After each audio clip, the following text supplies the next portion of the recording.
area, and then maybe somewhere White House area.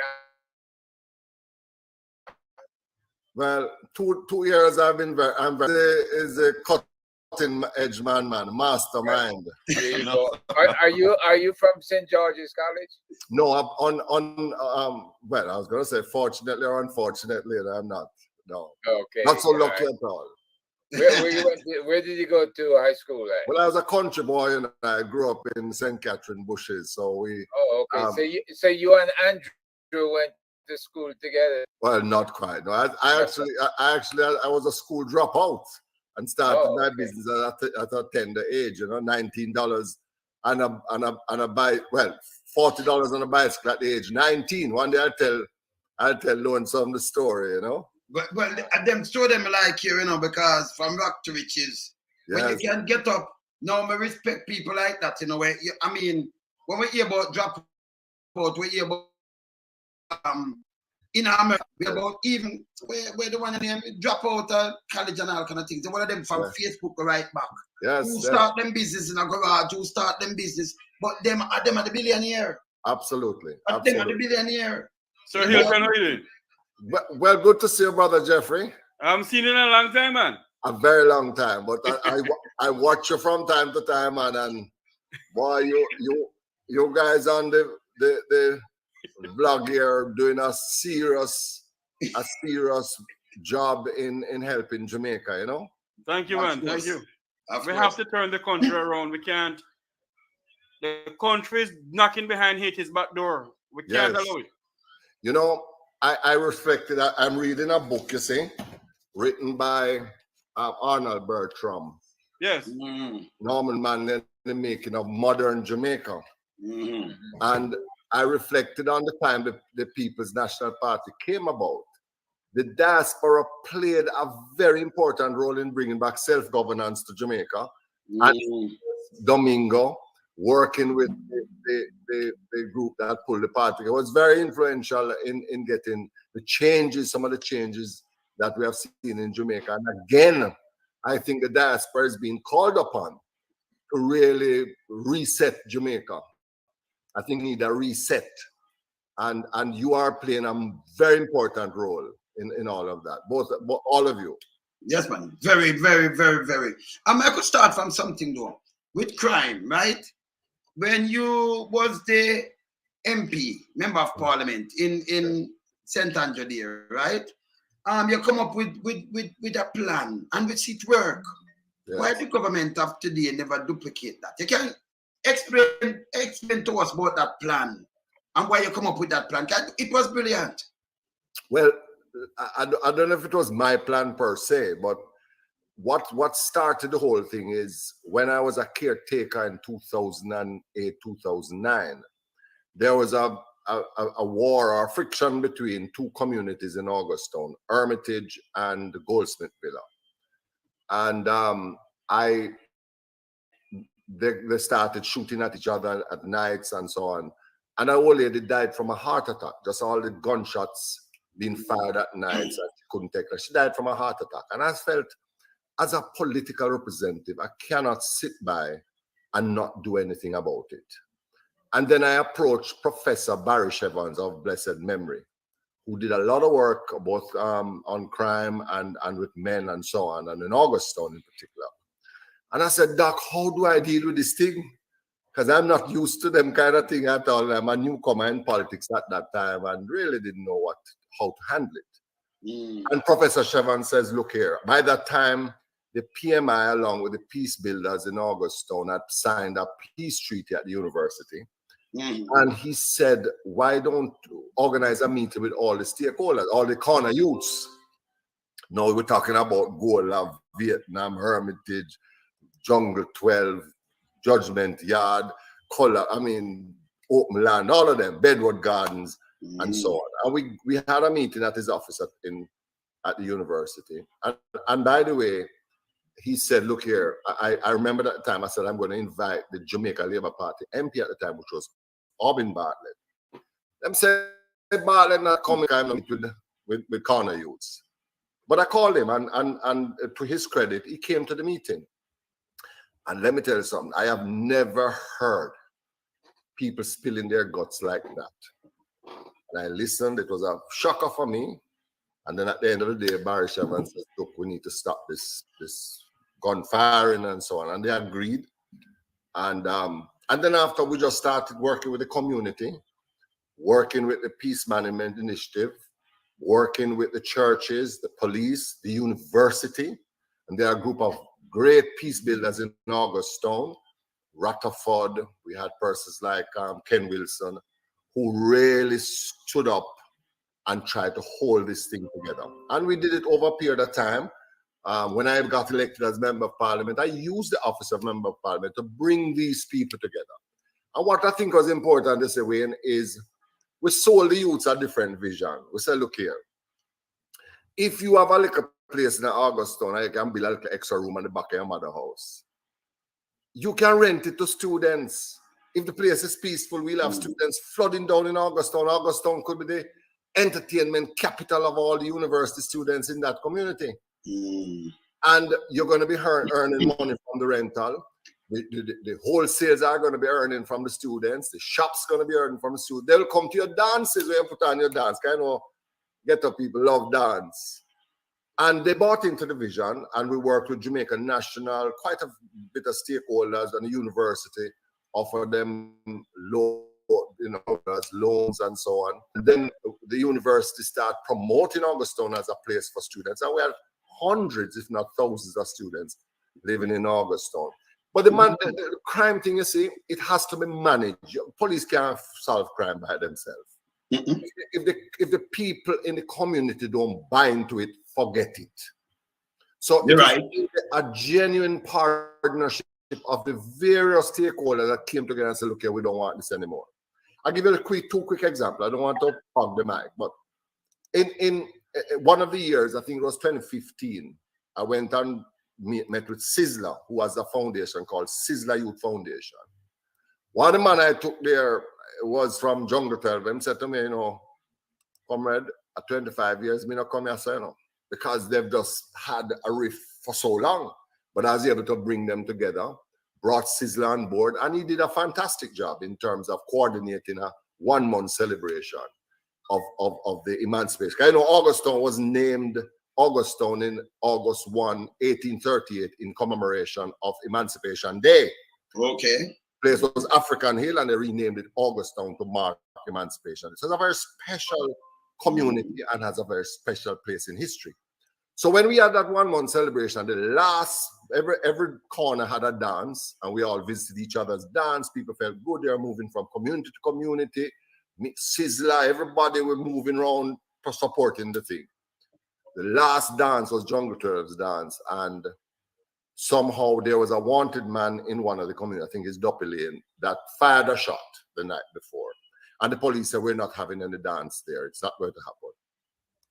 I met with the then Assistant Commissioner Quayler on a group of the same peace builders, and we said, look, we can't do this. We made a commitment.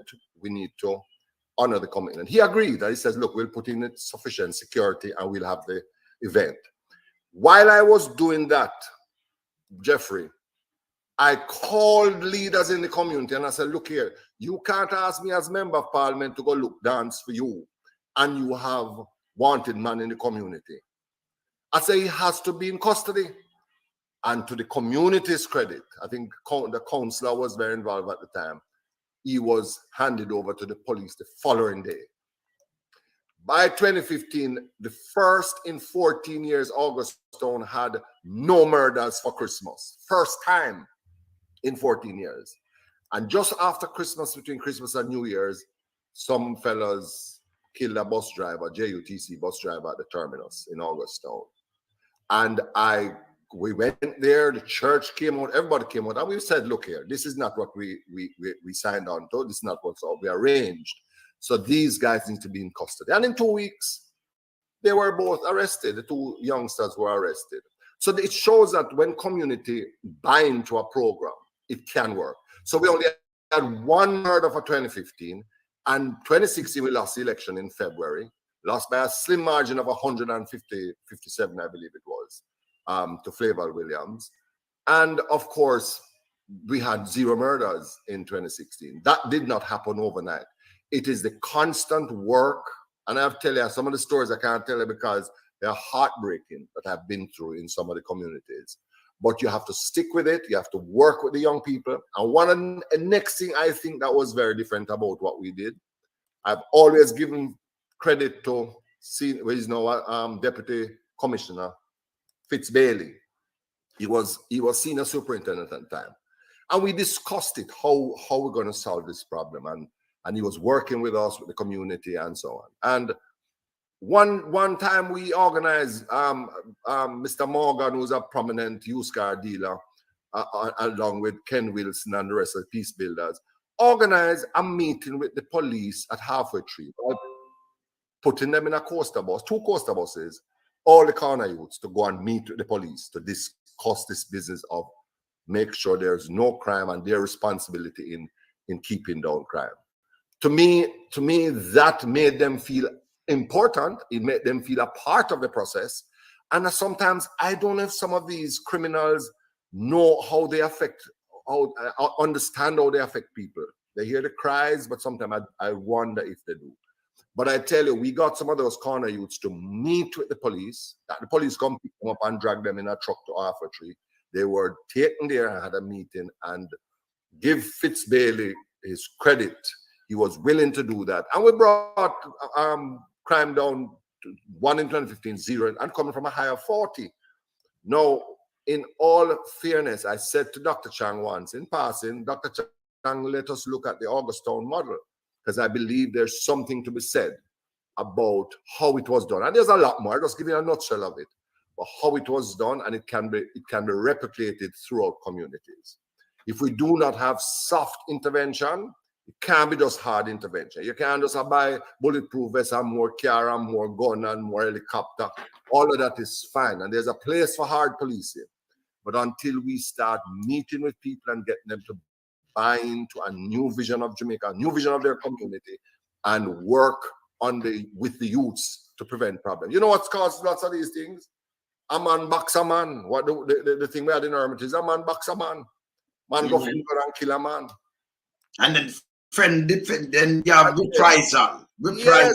Yes. Remember, I'm born in a real ghetto, so we know how the whole of this should go. And the next thing, so the PMI, the PSI, the PMI, them was on board. You can call the PMI and say, look here, because as a member of parliament, you hear on the ground that there's a rift between this youth, them youth, and that set of youth there. And you call them in and say, look here, intervene, have a discussion with them. Sometimes I remember calling Sizzler one day and say, Sizzler, look here, calling them youth, have a talk with them. Yes. No, a man listen to us, Sizzler as an elder in the community that, and they respect, and them quell it. The time that caused the uproar after 2016, and again, I don't blame Favour for it because I don't think she understood how we got there. But it's a youth, stab a youth from one community. Him have some family of foreign, and before you know it, youth from the community shoot one youth from the other community, and before you know it just went, it just blew up. But Mr. Hylton, but you more understand this more than Sir Googs and the whole of them. When I said them a try quell violence around the country. Because I tell them before, you know, there is no way you're going to use hardcore policing and solve no crime around here. Because when it causes more pain in the community. When the police come to you, all right, me not in a crime. But you come in at me ear because I get to me live in a zinc fence. You kick off my door, you box me up, you drape me up as a big man, you do me all kind of thing. You can't hear nothing from me as a police. That will never. I'm not gonna have you up. Yep. Because I will tell you more. Police class chest. These are things where you say it will not work. Yes. So when them get up and say them spend 176 billion, how much money you spend to get down this crime when you was a member of parliament? Yeah. Very little, because I would have spent it out of CDF with different intervention programs. So you never spend how much billions? No, and I will tell you this. At that time, the PMI had very little resources because Augustown was not a priority at the time, but they still worked. and we were able to get the crime down. It can be done. It can be done. And the PMI now it get disbanded now. Them defunct. They don't fund it. They don't fund it at all. Them don't fund it. Them not operating again. I think it still exists. I'm not too sure, but I know Mr. Levy has been very active. Milton. Them talking about the funding though. That they don't. They got this government don't see. This government prefer buying ships, helicopter, bulletproof. I saw that. I saw it. Guns, and yes, we're not saying the police don't need that. No, but in a society where we're not creating the jobs, we're not fix up the infrastructure. And don't fear, you have government to come in and say, the youth them don't want to work, but yes, still, when them are bushing work for 2 weeks, them spend nearly $1 billion and everybody come out to contract bush. Yeah. When you want to go to clean the same youth, them when you think of fire gun, jump in and they go clean it. That means them want to work. Yeah. If you're going to look nasty, go to go clean it, for the $3,000 for the 2 days, you will work if you get work. Sure. Ratty, turn you over to Ratty. Yes. So Hylton, I almost call you Minister Hylton.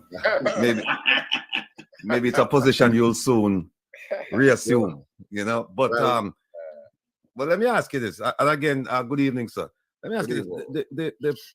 While we're on the issue of crime and policing, this government, they've taken a turn from previous governments in the sense that they're now saying they're concentrating on transforming the JCF. And they put out a whole bunch of papers, and they have something called Plan Secure Jamaica, which filters down from the National Security Plan, which I believe was enacted under your government. Mm-hmm. And so they don't have a crime plan. And they have this Plan Secure Jamaica that they've been touting since 2016, 2017. I think it came into effect. They were touting it in 2016, and I believe it came into effect 2017. Mm-hmm. And as I said before, they've decided to throw money at the problem instead of thinking about it strategically and using some of the solutions that you mentioned. They've gone into pretty much like hard policing. Mm-hmm. And they're like, we're going to buy this, we're going to buy that, and they're going to buy. No, when you stop and you look at the fact that the Minister Chang said in, I think it was February 2021, that he's been spending, and he will spend $1.2 billion from fiscal year 2016, 2017 to 2022, 2023 to transform the police, provide resources, and so on and so forth. Now, here's where we are. Here's a question.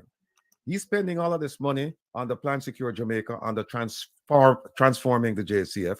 But then on the other hand, we have the Police Federation saying, we don't have guns, we don't have vests, we don't have vehicles, we don't have this, we don't have that. Simple question, who do you believe? I believe the police, and not just because they say so, but I'm intimately involved in the ground throughout the country, and I do hear the cries of the police officers. I see the issues, and it has been for some time, but it's really in I think a chronic state now. And I agree with you. Buying guns, all of these things is wonderful, and helicopters and so on. But let me tell you, there has to be but when I talk about August Stone, yes, it's an intervention that works. But we have to have a far more extensive and holistic approach to crime. We have to start by re-engineering the minds of our children from basic schools. One thing when I get a mother, or father, then pick me go to basic school. After then go primary school, then more drop out at that's it. I don't know if it's because of the cost, but them just have a real passion for taking their kids to basic school. So I think we have a real opportunity to design interventions at that level. Look here, my charity I started in 1991 called Guiding Light, predominantly adopted basic schools. And the reason why I focused on basic schools is because it is a formative years. If you can influence a child at that age, you're going to have a different human being. And let me explain something to you. If we can get social workers, we can partner with the church, we can get experts, whether they're persons who can analyze children, you can find those children that need intervention at basic school. If you talk to a basic school teacher, she'll tell you that little boy, come to school, him here, not home. in uniform no press, in clothes dirty. He's very disruptive. You know he has a home problem. The basic school teachers can tell you. You design a program to work with the community, with the mother, the grandmother, and you intervene with that child. If you can get children reading by 5, I started a program. If you read by 5, you'll read for life. If they can't read, then sometimes kids are slow. Sometimes there's a problem. Try and find it there. So I believe we need to seriously look at early childhood education with a view to creating the new society that we're looking for. So it is a form of indoctrination into becoming the kind of adults and human beings that Jamaicans we want them to be. I think we have a role to play as a state to intervene at that level. And then, of course, it should continue in primary. And then, of course, adolescence, another one. Use the army, get an intervention with a system, with the courts. If a mother has a boy who's turning a bad boy, she should have what they call reform school. I changed the name now. They should have a reform school that could hand over to the army through the courts to say, look, my child is giving problems. Use sports, use entertainment, send them to camps, try and let them understand what it is to be a man. Because most of the boys will be problem, you know. Them say, grew up with 13, 14, them say, backchat them mother, smoke weed, start hang out with the don. They need to be taught about what it is to be a man. How do you become a man? You don't want the don down the road to train your 13-year-old boy to be a man. So we have to be conscious of these different levels of intervention, and government has a huge role to play in all of this. But Minister Hylton, let me just ask you a quick follow-up. Sure. In the few minutes that you just spoke, you laid out an entire program. The government has experts, they have the funding, they have the contacts. Why is it that you, and maybe it's a question you really can't answer, because I'm in a sense it's unfair to you because I'm asking you to answer for the government, not for yourself. But why is it that you can come up with Ratty, what a nice thing, Ratty. Come back, you haven't finished your question. Him soon come up back. There's some problem. Him soon coming back. Internet is always a problem. But in the meantime, I could just Jeffrey. Yes. Sir Hylton. Yes, man. A man who is a no-nonsense person. Take off your political hat. You're not running for any office now. You're a Jamaican citizen. Yeah. You're not in parliament. If you were advising the Prime Minister and CARICOM pertaining to Haiti, would you advise them to go into Haiti at this moment to assist when our crime situation in this country is out of work?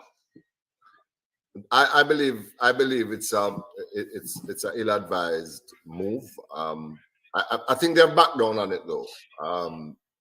But we have enough problems. Fix a yard before you go fix abroad. I learned to dance a yard before you dance abroad. We need to fix our problems here. Haiti, though, by extension, Haiti is one of our closest neighbors and a country that we owe a debt of gratitude to. And I believe that we have a role to play. I don't necessarily agree with sending troops there, but I believe that a PJ Pattison, a Bruce Golding, some of these elders could be used, funded through the Jamaican government, to go and meet with all the various factions in Haiti and see if there is any way we can get the real authentic groups in Haiti to come together around Haiti. I know there's huge money being spent with gangs and funding them and so on, but I really genuinely believe that is one of the ways that we can with CARICOM, of course. Mm-hmm. We have other elders in the Caribbean who are well respected and have a lot of knowledge and wisdom, could help. And I genuinely believe that it needs to. And the other thing that we need to do with Haiti is political pressure in Washington, because I also believe that Washington is a part of the problem and the big money players in Washington, So we may need to do some lobbying on behalf of Haiti, and there's a large Asian population there. But I don't agree. In a simple answer, I don't agree with what the Prime Minister has said he was going to do. I think it's utter rubbish. To me, it was a distraction from the SSL thing. Okay. That's my personal opinion. Not yours alone, but the panel and a lot of us in the diaspora, because we're not stupid. Yes. May I do one more before? Yes. So Hylton, let us come back home to Jamaica now. There's a $40 million road and $40 billion road improvement in this country that they plan to do. I remember when I was a little boy growing up in Negril, my grandfather, the late Noel Tavares, used to work with Public Works Department. And I remember when they used to have the stone. They put the stone on the ground on the road, and they roll it. They put some mall and they roll it. Put the stone again and they roll it. Mall and they roll it. Stone again and they roll it. Then they put on the barber green. Nowadays, it's just simple barber green and that's it. Well, they still use mall, but it's not sufficient. We do have a problem with the quality, I believe, of, and I think part of it is cost. I'm not saying it's all of the government, but there is an issue of quality.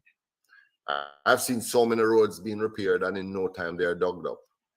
And I believe that we have better methods of repairing roads and rehabilitating roads than we're doing now. And I don't think we're focusing on that at all. And I believe Michael Phillips is the opposition spokesperson on works. And this is something that I think he has echoed, and I think we'll be looking at in the next PMP administration. I'm going to ask another question, but I'll yield back to the panel. Yes. Herb? Yes, good evening again, Mr. Hylton, and good evening to our listeners. Mr. Hylton, I heard intensely what you were saying about Augustown. If we have a best practice, a series of best practices that were used there, and if we have the blueprint to settle all our communities, and if the PMI, which is define PMI for me again now. Peace Management Initiative. Peace Management Initiative. Okay. If all of these things worked, why are we messing around, wondering, or trying to reinvent the wheel, so to speak? Why are we coming up short? Because the Augustown at peace for what, 5 years? Well, they're about 2 years. About 2 years. 2 years. Yeah. Right. But you have not really broken out into full gang warfare across the Augustown area, have you?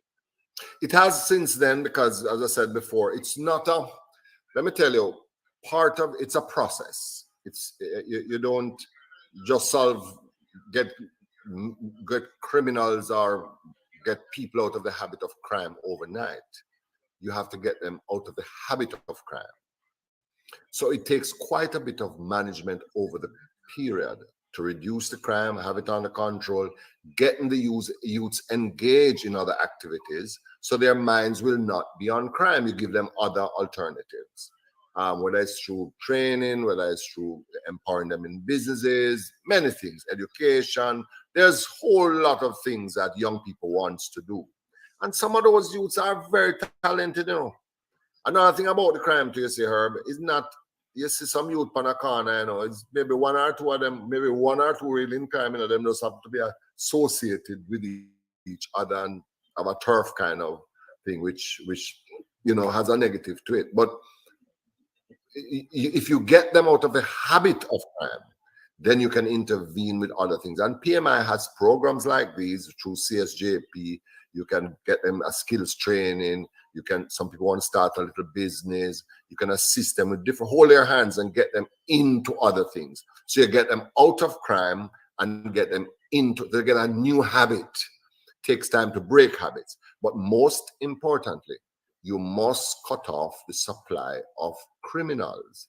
And we breed criminals, the way we treat our children. If you understand some of the abuses of our children, you'll understand why a young man gets so cold. How did he become? I don't think I could just take a gun and shoot a man in his head. I don't think I have the guts for that. Where did you get the stomach from? Where did this person come from? And we have to cut off that supply. And it's going to start with the way we treat our children from 0 to 6. So it has to include the community, the parents, the church, everybody. So once we get them out of the habit and you cut off the supply, then in another 10, 15 years, Jamaica can be a very peaceful place. Now, in 2016, the Crime Task Force from the U.S. with Dr. Francis, we all came down as a team, visited Jamaica, and we presented the crime intervention methodologies. And part of that included sports. Now, Jamaica, as you know, made the World Cup 1998. And Jamaica gets a lot of money from FIFA to promote the sport amongst the underserved communities and women. Now, the FIFA Foundation will even build stadiums. They'll give you like 4 large soccer fields, called a soccerplex. They give whatever you can justify. They do it. I see in St. Mary, the former National Security Minister has built a stadium there. And he's encouraging youth activities within the community. Now, if you have things like the CDC, which I'm sure you're aware of, and it's a community development committee or corporation. Yeah, man. Certainly. And it includes the churches, it includes businesses, it includes all the stakeholders within the community. If you have them supporting an expansion of activities, and you have the JFF with a nationally run program for underserved communities and women, wouldn't that give the youth an occupation? You could even go to the FIBA, which is the World Basketball Association, people, to begin a basketball program with coaches and various, equipment. Yeah. We're talking about a whole basketball court, nets, balls, the whole works. If you have this kind of support and you have adults that can be trained to support those youth and to do counseling, and I'm not talking foolishly here. We do it in Portmore with Charlton Football Academy, where we have 150 kids. And the only time they probably eat a really good for the day is when they come out in the morning and the soccer moms prepare meals for them, right?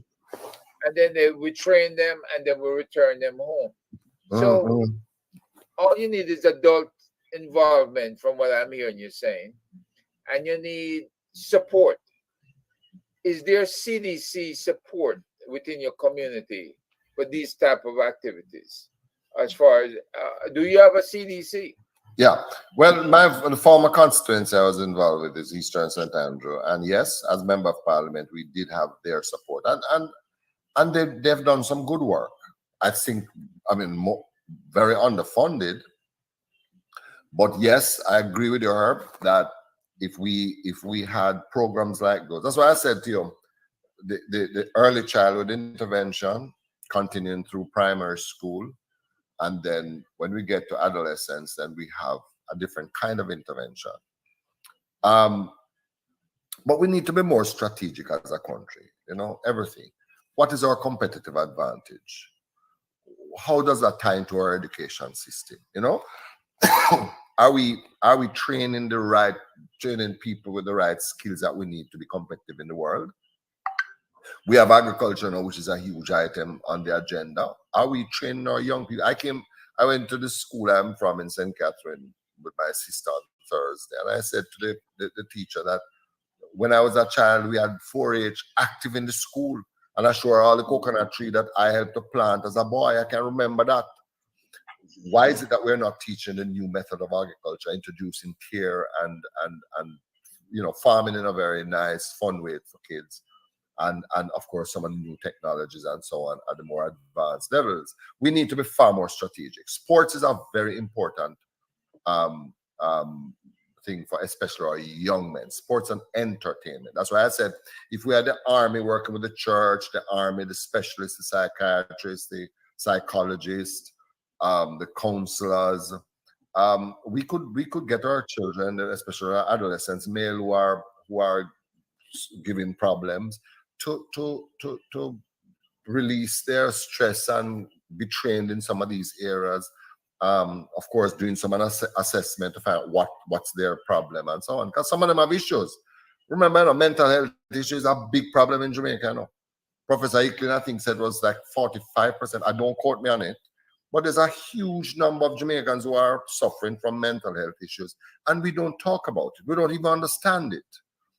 And I believe there's ways of spend money in assessing those things and remedying, create interventions at that level. But sports, whatever we do, sports is going to be one of the critical things. So we love it. It's a part of our DNA. And entertainment, of course. Our young people love that. Let agriculture be sexy again. Let it be fun. Let it be a money-making thing. People can become billionaires out of agriculture. We need to share that vision with the next generation. So there's we need a holistic approach, which ties into our education system, ties into our security system, ties into our exports and development as an economy, to know where we're going and get our people in line with it. I don't think we're having this discussion.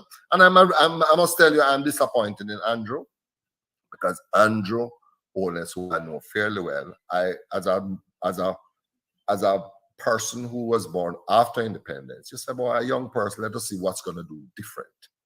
And I'm really, really disappointed that we didn't see these kind of coming together and really working with the people to create a new vision for Jamaica.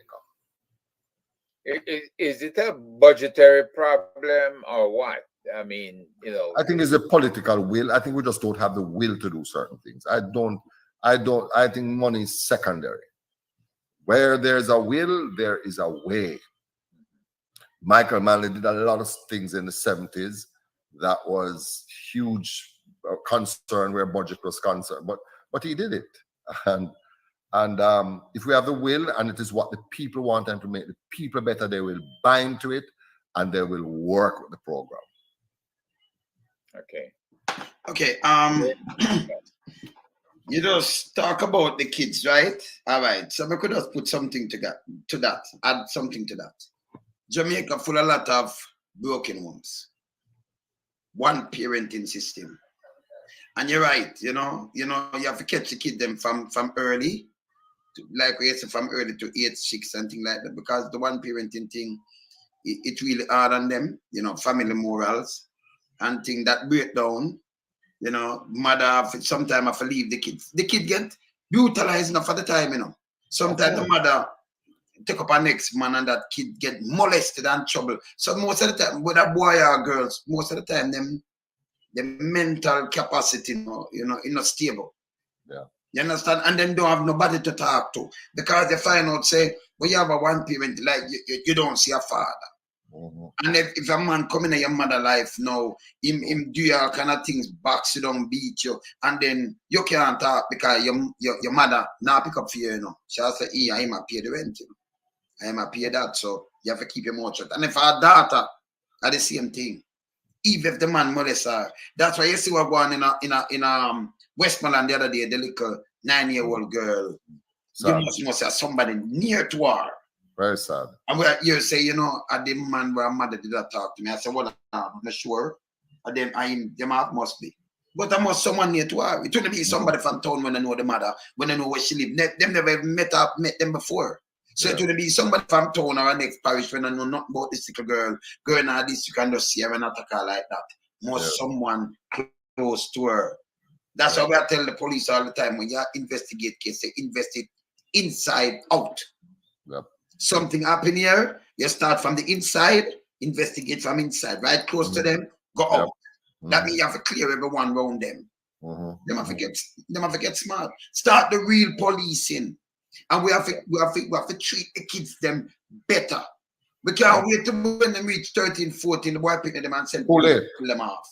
Too late. And then them are young, we call them, Jeffrey, we call them child soldier because we see it in Africa.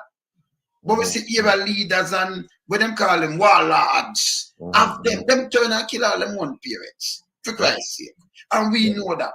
You understand? So when we match up something, we say, listen, we are taking the wrong approach. These are wrong approaches. You can't go in a ghetto because you're born and go in a ghetto and some zinc fence and live in a little one room and thing. You treat everybody like subhuman. Them already under pressure, these little kids. We have to try to rescue them. True. Instead of trying to lock them up. Zozo and state of emergency when that will not work in a Jamaica. You understand? For please who? The big boys them?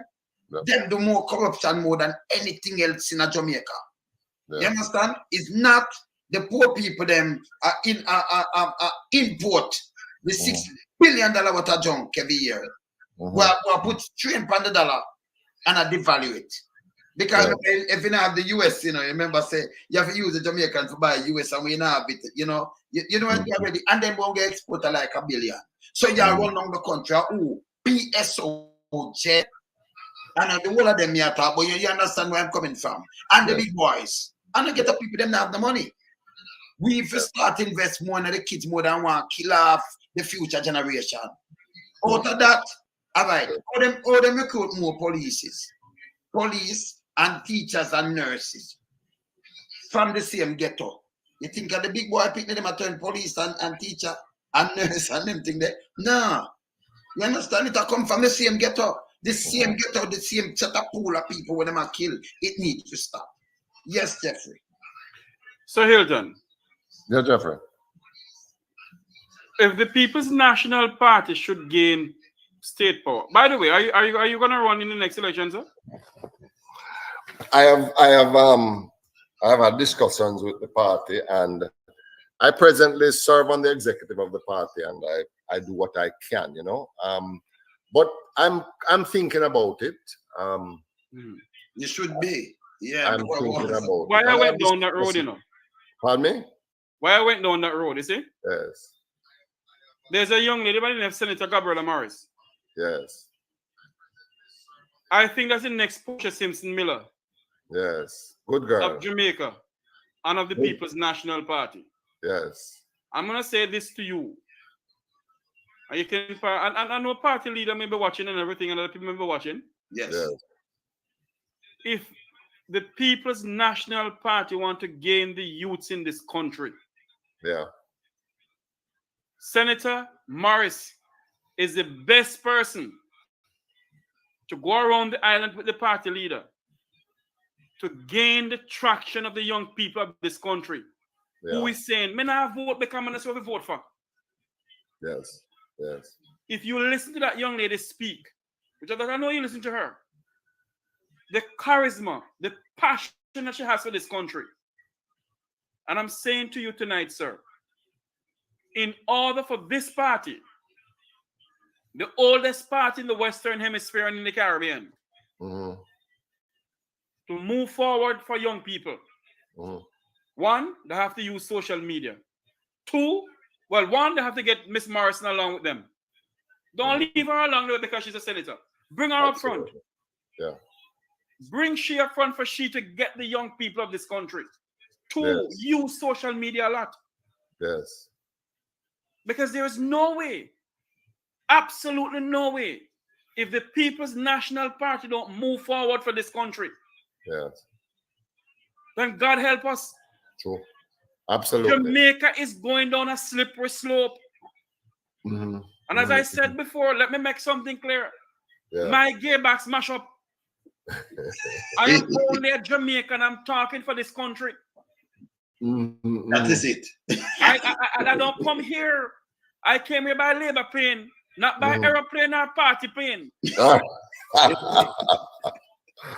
And Jamaica is in need of help. Yes. That's right. Jamaica is going on a slippery slope. And if they do not get this young lady into the midst of it, yes, to help this country, to save this country, to save the young people, because all they think about is going away. yes, yes, absolutely. And Jeffrey, to give the PMP credit. Dr. Phillips appointed her as senator. She is the youngest in the history of Jamaica. In Jamaica. She is also now the chairman and candidate aspirant for Central St. James, the former constituency I ran in. And I used whatever influence I had to get her there. So she is a great young lady. I think she has a bright future ahead of hers. And I do believe that she's very well. She's the president of the PMPYO. So the PMP has heard you, and I think has made well, certainly she was appointed on a Peter Phillips, and Mark Golding has appointed her as certainly as the YO chairman, and now she's has applied for Central St. James. So she's very involved. So I agree with you, and whatever I can do to assist her, I certainly will. The PMP has always been a party that looks out for the young. And I think we need to remind or to show the Jamaican people that the party who genuinely has an interest in the development of our young people. And of course, an interest in our women as well. We have always been big on women and the young. We have some great young people too, still young. Damian Crawford is still young. Well, in politics, them call all me young sometimes. Well, I mean, you know, you look young, you know, you can run a marathon, you know. You have Andre Hylton, you know. Yes, I need to talk to him too. We're gonna carry him, yes. Yeah, but you have some young people there that still carries a flag, and the new crop of candidates, there's quite a few young people in there. So I fully agree with you, and certainly I will pass on your sentiments to the party, Jeffrey.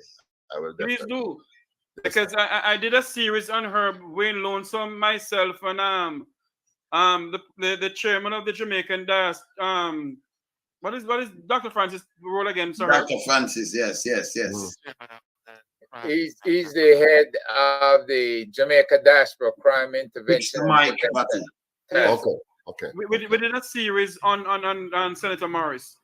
Yes. And you can go on my YouTube channel and look at it. Because when I hear that young lady speak, and you know, people may say, look like Jeffrey like her. Yes. Okay. Yes. But the fact of the matter, when I listen to that young lady speak, I had her on my program one time too. And I listened to her speak, man. I check back and I sit down and listen. And I said to myself, no, man. This is a Portia Simpson Miller, the younger version of Portia Simpson Miller. Yes. You know, and we need to push the young people more, because if there's a thing on Twitter named Space. If you listen to some young Jamaicans speak, honestly, so Hylton, my heart move. Yes. My heart move. Yes. We need a government of the people, for the people, and by the people. Not an arrogant government. A government who listen to the young people in this country. A government who continue to push for young people in this country. Jamaica is going on a slippery slope, and it's the only help we have. True. You all must stand up. Let Michael Manley be proud of the party that he found. Yes. The people of Jamaica need help. Yes. The young people of our country is going down somewhere that we don't want them to go. Absolutely.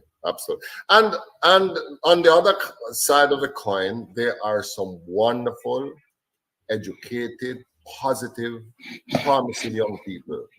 You see, social media is a unique thing, and I'm trying to study on it, trying to understand how it works, how people are influenced nowadays. But there's a lot of bright young people out there. What we need to do, Jeffrey, is to get them in the political process, because they have been so turned off Let me tell you something. I talk to young people every day because I surround myself with young people. If you want to learn what's happening now, talk to young people.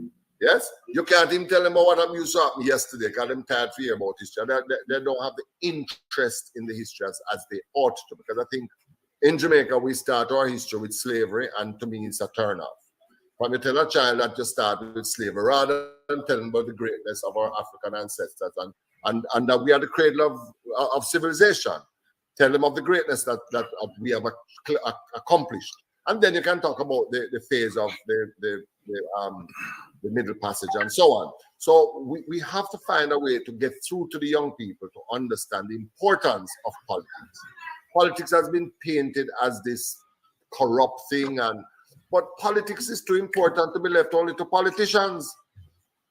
I really hope and pray, and I hope that you will do in your own way on your programs, to encourage every well-thinking Jamaican. Put on your white shirt. Yes, if you don't want, I'm not saying I must put on orange shirt. No brand around here. Or green shirt. But put on a white shirt or a blue shirt. Well, they might not say, are you IC if you put on a blue shirt? No brand. But put on a white shirt and get up and go vote and go about your business. If we can get the well-thinking, look here, there are more well-thinking Jamaicans than the not so well-thinking, you know. Of course. If we can get well-thinking Jamaicans to vote on issues, look at the board political manifestos, see which one that speaks to your future and the development of this country that we love so much. And go out and vote. And if you're voting a man and him not working, vote him out. But political party and they're not doing what they want, vote them out. Well, Mr. Hylton, you see, the manifesto where them are print nowadays, we started something more deeper than that now. We start look on each individual candidate CV. Yes. Or them resume. So when we look on Andre Hylton now, we see how you start and how you build a business from down yourself, from scratch, go up as a great businessman. And then we see how you, when you turn an MP, how you run constituency. We see how you put the youth them together and everything come, we can say, okay, we can take you off. Then we are check, you know, if he's a pata cat. And then we hear your hand in a nothing, where you move, nothing, we say, okay, me will take you off. You understand? Then me look for a Mark Golding and me say, oh, he was a liar. And then me look for all them people, them background, and me say, oh, people, them serve that and that and that and. You understand? So we can't take him off. Then me look for Andrew Onis and me say, oh, him raising a 1-bedroom. But him confuse me, oh, me raising a 2-bedroom with my mother and my father. Right away you tell me lie. It raised red flag. Yes. It raised a red flag. And then you come and you put on clocks. Me no want a leader do that and treat no young people about here. You become positive. Don't depend on car top. Because remember, police, it see me on my car, in our car drive, and push out my foot through the sunroof and I show clocks. Them are give me a ticket. Him should I get a ticket feed. Because me see in a UK, the Prime Minister in a back of car talk how much money I got spend. And the him put up the video, film people then put up the video, them charge him. He never have on a seat belt. Yes. So who is Jamaican Prime Minister for bigger than the law? Yes. You can lead by example, brothers. And not only What that, you come back? Yeah, man. Oh! What about Carl Samuda, who was driving and talking on the phone, and you hear nothing about it? Nothing. And you hear, that's why I said, Sir Googs. Remember, you know, this week coming, Sir Googs, me tell you, me last suit you, you know. You think I joke, just watch me. Remember, my name, I'm the man in the wilderness. I do not make joke, no matter what you smile. Very serious. Take it serious, me I tell you. You may warn you. No can't say me never did that one like no over them Bible.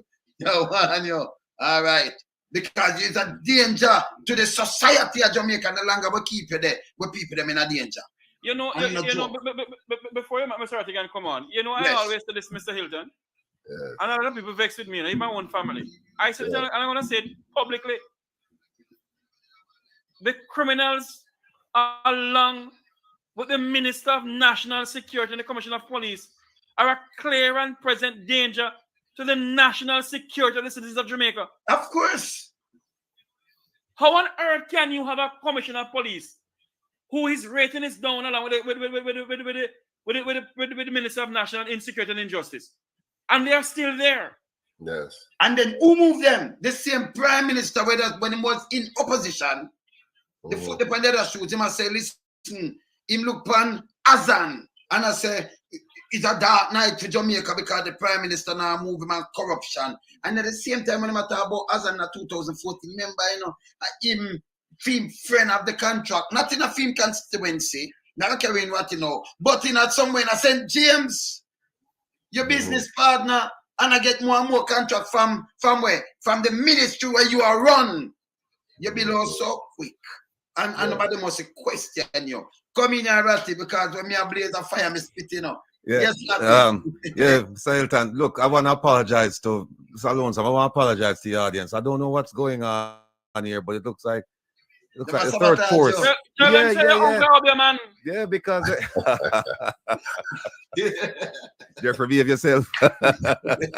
No, because it's saying that I have no memory. And then when a friend of mine went in a while ago and checked, I only use 11% of my memory and all kinds of things going on. But be that as it may, Mr. Hylton, I was gonna ask you a follow-up question. I didn't get a chance because of the system, but I'll skip that. I have additional questions to ask. One is, and by the way, we had on a JLP official yesterday when we spoke about the fact that whether or not somebody from outside his constituency could come in with a contract to do debushing of gullies, and he expressed surprise that something like that could ever happen. But I didn't tell him that it actually happened. It actually happened. But I'm sure his advisors, they'll go back and they'll talk to him, and he'll figure that out. But here's the thing. Chronix, one of my favorite reggae artists, he did a song, and one of the in one of the songs, I don't remember the name of the song, but one of the lines in that song was that the two party flex like a party them in, and that resonates with me because it resonates with a lot of people who say, the two parties, it's and you've heard the phrase before, no better hearing, no better bars. It's the same thing. Now, here's why I bring that up to you, because you just mentioned that somebody should put on a white shirt and look at the political manifestos of both parties, see which one appeals to them, and then go out and vote. Right?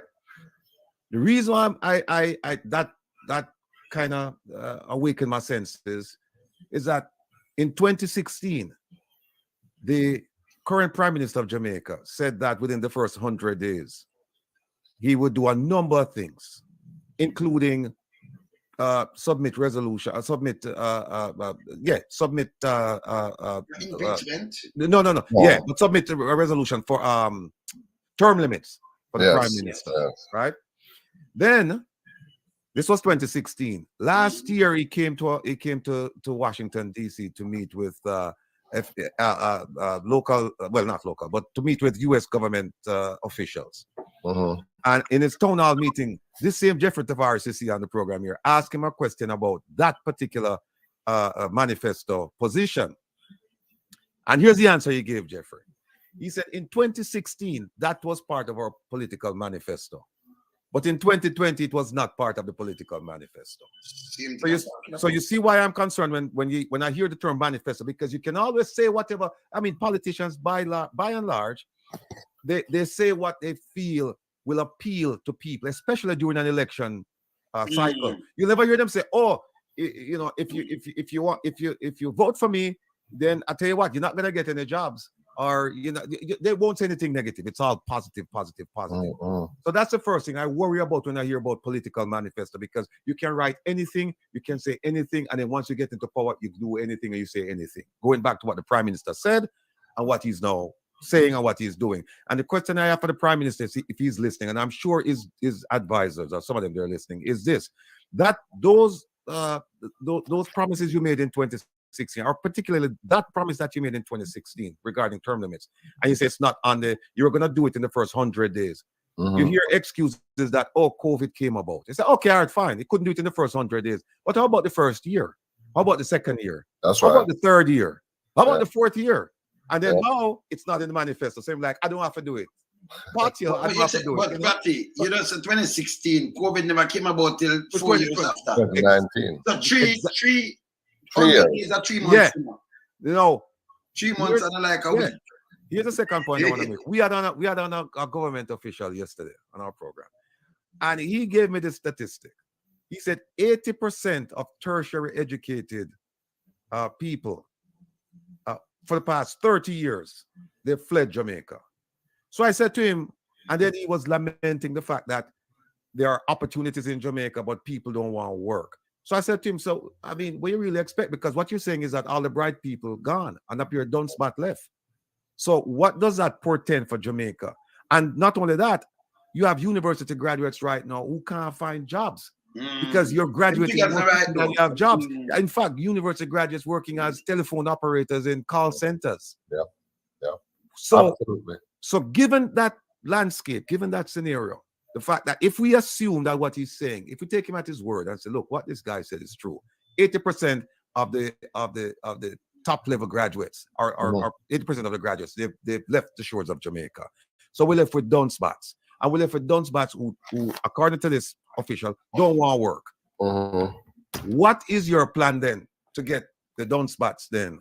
So, and by no means should people think that I think people in Jamaica are dun spots. They're brilliant what this politician said yesterday. He said, and I repeat, percent of the people who graduated from university in Jamaica, over the past 30 years, they've fled the shores of Jamaica. Only 20% over the last 30 years remain. So the question from me to you now is this. If we accept that as truth, that we don't have a lot of bright people in Jamaica, and we have people in Jamaica who don't want to work, even though there are opportunities there, what do you see as the future for Jamaica?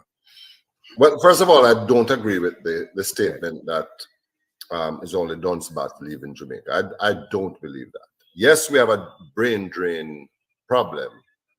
Because persons are looking for better opportunities. We have, especially with nurses, professionals, yes, and of course, teachers now a huge demand for teachers. But let me address two things first. The matter of manifesto, you say, Brother Rattigan, we have a message that is out there that is saying PNP and JLP is the same. It is not true. It is not true. I sat in Parliament when the Honorable Portia Simpson Miller was Prime Minister. I remembered the things on the manifesto. And I remembered when we met at the executive level, we spoke about it actively. That this was what we have to deliver. That is what we have to deliver. We had things like no GCT on electricity bill. We took that off. We had things like reducing electricity costs. We did that. Many things that we did. Most of the things in the manifesto we did. And this is with our government at the time that I would say our hands and feet were tied by the IMF because we were in a very stringent financial situation, and we had to meet all these requirements by the IMF.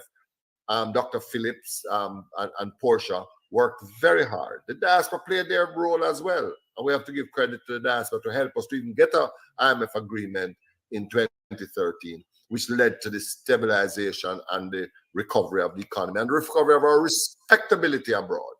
So I'm saying to Jamaicans, do not believe this lie that the People's National Party and the JLP is the same. It is not true. Go and check. Go and fact check it.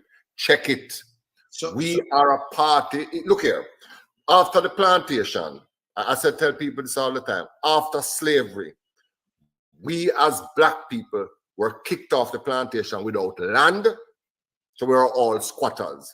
We had no education. We were by and large illiterate. And we had very low self-esteem because of the treatment on the plantation. If you look from 1944, when Black people could vote, we had adult suffrage. PNP only won in 1957 for the first time.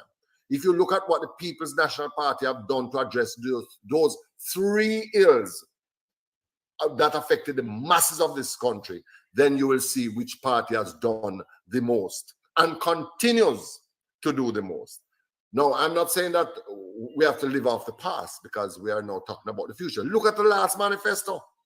Damian Crawford, when Dr. Phillips was running, was very involved with doing that manifesto. We had things like rent to buy. where we say we are going to build low-income homes, rent them to people. Part of that rental money goes into a fund that creates a deposit. Then once it reaches a certain amount, we convert it to a mortgage, and you own your own home.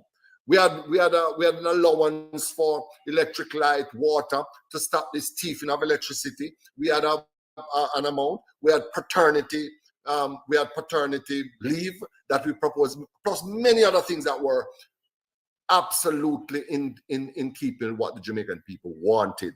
We weren't voted in because of what happened in 2020. But I'm saying, check the facts, check the manifesto, see who has done the most, look at the philosophy of the both political parties.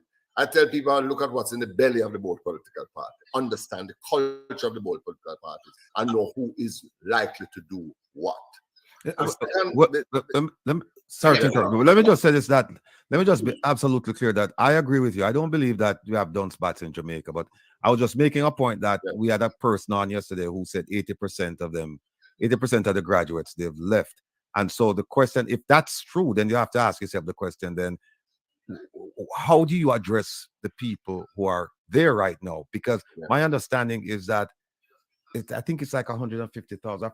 Damien Crawford gave the numbers of people, a set of students who took the exams.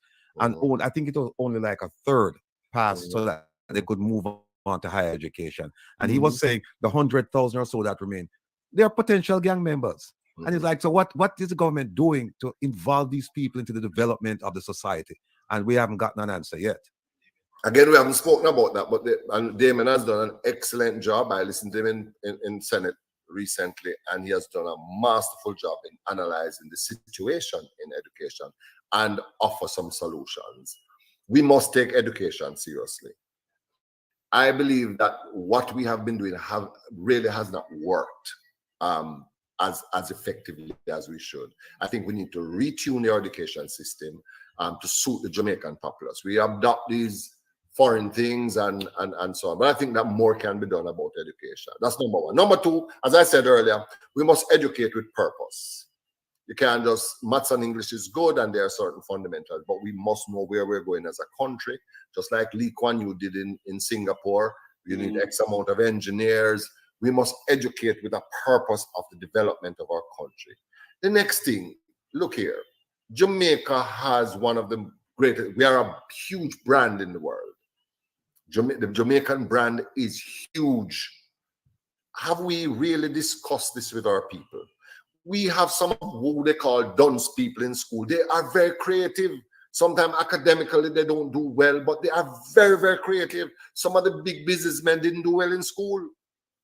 You can plenty Jamaicans, international billionaires, never did well in school with the academics, but they are very talented. Why don't we start teaching our people about the opportunities that are online? You see, scamming? Scamming is an illegal activity and must not be tolerated. But let me tell you something, it takes a very creative person, a hard worker to do what they do, It's not an easy thing. Can we convert that talent into something good?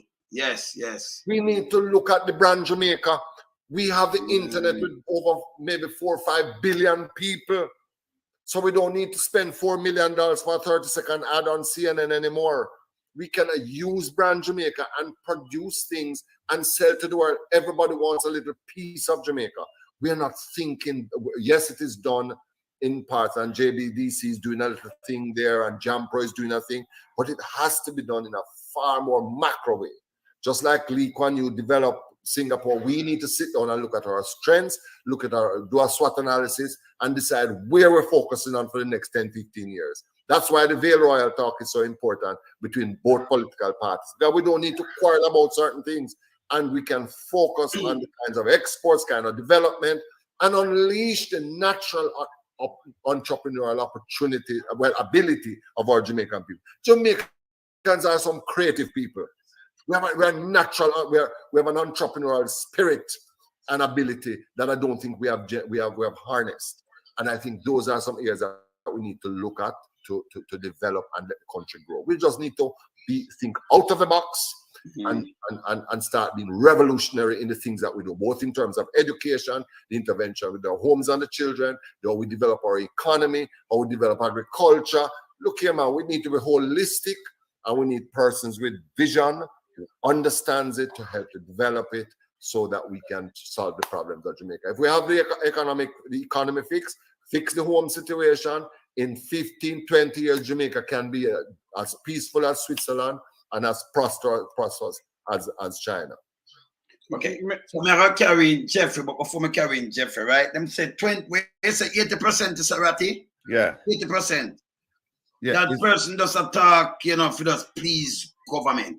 Me not even fair ask. That person does a talk for us, please, government. Them one-sided, like them get program for the talk abaga bull. And that's true. You know, them just talk abaga bull. All right. With the 80%, we have hold on. With the 80% we them talk about. Can you imagine if 80% of people over 30 years that leave Jamaica? How much people that live in Jamaica, by the way? 30 years. What about people? 80%. How much people that are gone? How much people them train up a UA every year? I'm not sure, probably about 20-something thousand, I believe. And you say 80% of that gone, 20 or nearly 30,000 people, and 80% of that, you know. Yeah. That argument is not, I don't think that is true. Yes. It don't even water, it don't even make no sense. Yeah. We have a brain drain problem, but we know that, but this is when the people them not get no pay, and them not get no pay, police not. A matter of fact, can you imagine you have a police commissioner sit down right now, and you have a police, what them call him? The crab. Yes, the crab. The commissioner, the national security minister, and Sir Gooks. And you sit down and you both so you build up the police force. You make the police them the one them who do the work, who have the experience and live in a job. And then the same set of youth them when you lock up after them brother and whatever you are taking our train. Them don't have good police training. So we have a dilapidated police force. Let me just start straight. I know all about nothing. Yeah, they have a police force, but them don't have proper training right now. Because most of them leave, the real police them leave. You understand? So he might put in some people where you just got training for 6 months. Them are not police set them. Them have to go on probation for 2 years. Them a catch. And you put them in how much 100 of them, but you have more than 500 that leave a year. What you think happen? Them are go back to your brother. You make the professional one them leave, and then you're taking some little cobbler. But you have got for 2 years, probation to teach them policing. You have back to a policing force right now in Jamaica, and that's the truth. Yes, Jeff. I am sending you a video that I want you to play that I can ask Sir Hylton some questions on it, because I want to find out if his. Well, let me play the video first. Well, before I play the video, let me just ask a quick question here. Go ahead. Let me shut down the mic here. Listen, Sir Hylton, I this is the first time that we're meeting, and I'm particularly struck with your experience, with the ease with which you can explain some of the issues affecting Jamaica, and the solutions you've provided. I have to tell you, I'm impressed. So the question I have to ask you is, why did you think you lost the election, given your experience, given your talent, given everything, and what are you doing to regain your seat in Parliament? Well, we had an election in 2016 that we lost in Eastern St. Andrew, and money played a very. I'm telling you, No, say it. Money played a huge part. Who's the current minister there, Mr. Hylton? The Flavor. Flavor is the new MP. Yes. Okay. But talk to us about the money thing. Talk to us. Talk straight to the people about the money thing. People have told me, and I've picked up intelligence that people are paid to stay home, and I'm talking about PNP people, and people are paid to vote for the other party. What was Yes. your margin? What was the margin, though? Well, I You won the lost. seat. I would won the seat by 253, and I lost it by 157. Or just 150, like equal? Okay. Right. So it's not a lot, but at the end of the day, and we had some other domestic issues in the political party division in the constituency. I think that contributed to it as well. 2020, I believe they divide in the party. I believe that challenge that we had by Senator Bunting just over a year before the elections affected the party because it was divided, and people don't like a divided house. And so that is one. The other thing that really I think happened in the general The election virus, man. is the coronavirus. Nobody now come out. I, Sensitive people now come out. I never understood it till afterwards. People just say, boy, my granny now come out, my mother now come out because they were very afraid. And the other thing that I believe is there was just money being spent to demobilize PNP. That is my honest opinion and the intelligence that I've picked up. So it was not just mobilizing your base, it's really demobilizing the other base. So that's why. When I go back into politics, I'm thinking about it, and I've been having some discussion with our party president, Mark Golding, and the general secretary, and a few other persons, and it's something we're discussing, and I'm very passionate about. Let me tell you, all my family, my mother had 10 children, and I'm the only one living in Jamaica. I'm trying to encourage them to come back home, and a lot of them wants to come back home. And I made the decision that I'm not going to be accepting a U.S. green card. I'm not going to be accepting a citizenship. I'm going to stay right here, and I'm going to work to make this place a better place. I'm just like you, Tavares and Rattigan and Herb, we love Jamaica. We want Jamaica to succeed. I think it can be done, and I'm going to do my part and I'm going to work with the next PMP government to create some of the solutions that needs to be created to transform this little place into the paradise that it is. And one of the things that's been alluded to here, and we have to amplify that quite a bit, Andre. There is across the Caribbean a lot of money flowing from outside into countries, Guyana, Jamaica, Trinidad. The money flows. Yes. And when the money comes in, then what happens is the vote buying begins. Right? I was part of a monitoring team in Guyana. And the Sunday before the Monday's election, we were well aware that money was flowing in the capital. Right? So the bottom line here is when you see the results come out, it's very strange that the PNP was so well dominated. And there's rumors out there that Mark only offered 5,000. The Labour Party was offering 10,000 twice. Well, it wasn't Mark at the time. So it couldn't be Mark. So that's the next layer again, because Mark. It wasn't Mark. It wasn't Mark. Mark hasn't been to the poll yet. I'm just telling you what I've heard stories. But the videos I saw. I can tell you something though, Herb. In a Portland, I watch the East Portland seat, and them do a thing near mapping. Remember my years up on the ground, when me I tell you something, me not do tabloid. But them do a thing near mapping. So what them do, Damian, it's just some real things. Say, okay, me could give them a goat. Like the kids them and make them that a livestock farming. Damian do it and them successful in it. And them say, all right, let me teach them math. Because I'm a teacher too, right? Lecturer and thing. Them no want that them start calling goat man because them are running money. And now me hear people call me from Portland and say, this woman you can chat to she, anything she said, she she want this and that, same way. Yes. I said, well, you see the licky business will never stop it, man. Stop it. Let me just one quick point. Stop it. One quick point. Mr. Hylton, if as bright, as talented, as educated as you are, And as much as you've done for your community, and the fact that somebody could come in and give $5,000 and tell people to stay home or go vote for the other party, what does that tell you about the mindset of your former constituents?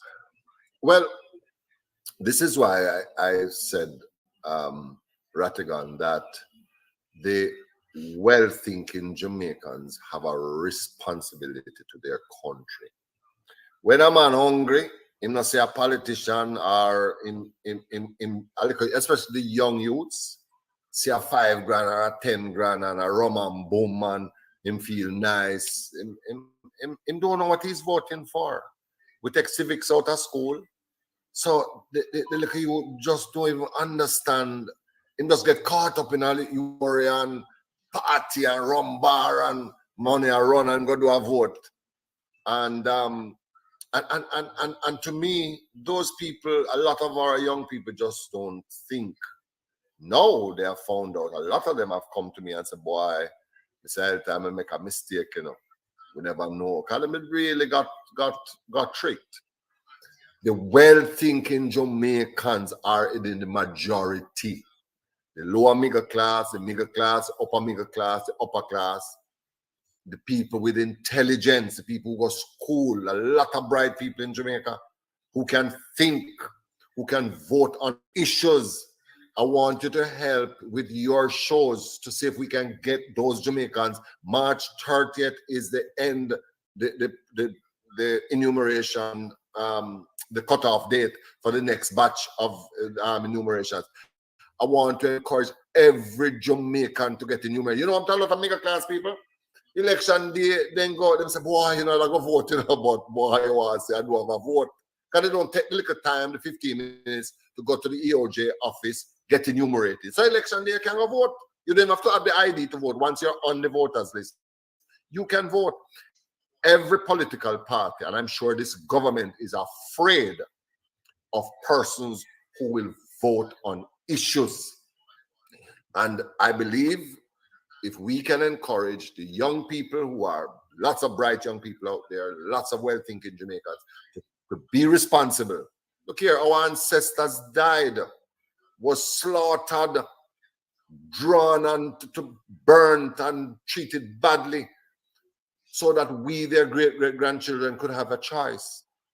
We must faces, we must go and vote. And I know people are turned off from politics, but look here, vote every time. And once the well-thinkers of this country start voting, every political party will start pulling up their success. I genuinely believe that. So the money, the like 1 or 2 people them who are going to take a like a $5 grand or 10 grand, they are in the minorities. 37% of people voted last time, you know. Andrew was elected by under 23% of Jamaicans. Under 22, yes. Yes. He's the most unpopular prime minister ever elected in this country. Him don't know that. I mean, I have to pull it out and show. Make a show you the video where if the well-thinking Jamaicans wake up Rattigan and go vote election day, may I tell you, say a different something. Okay. Yes. Mr. Hylton, let me show you the video where Jeffrey wants to show. That's Play what the one with KD first.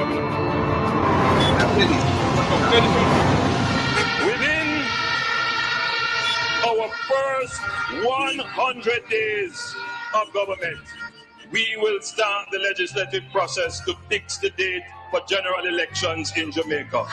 So no government will be able to come and make false promises and hide the truth and tell you half-truths and trick you into voting for them. And then when them win, them throw on poison for you. 100 days. Man, throw more than poison for people, you know. The fixed election day, still I wait for the promise to fulfill. One broken promise after another. Laughable, as you say. None of your promise not fulfill yet, boss. So there you are wait. Within the first 100 days of our government, we will start the legislative process to institute impeachment proceedings in Parliament. This will add another layer of protection of the parliament to ensure that only members of unquestioned integrity sit in the parliament. All ministers under the new Jamaica Labour Party government will be given a job letter. That job letter has a timeline of 2 years and 6 months with key performance targets, which are agreed upon by the cabinet, focused on 2 things: economic growth and job creation. Andrew, you need to do what you said from 2016. You say you're going to put it on paper. So anything you put on paper, the MP have to work with it. So you need to do it now. I feel like, say, when you do that, the MP will do them work and we will see work done in the community. Within the first 100 days of government, we will start the legislative process to introduce term limits on the office of Prime Minister. Andrew Wellness, January, him break him promise. Enough thing him say I'm gonna do, you know, for the next 100 days, and now him not do nothing. Him not keep no promise, and him say I'm the promise keeper. What a promise, January star. At a convenient time within our new government, we will hold a grand referendum on the CCJ, the Caribbean Court of Justice, as the final appellate court. You make so much promise for us. Look how long you're in there. Nothing done. All for the COVID. They promise the people them $25,000. Nothing done. Huh? So what you expect me to do? Tell me say if you sleep with the door and window open and nothing done.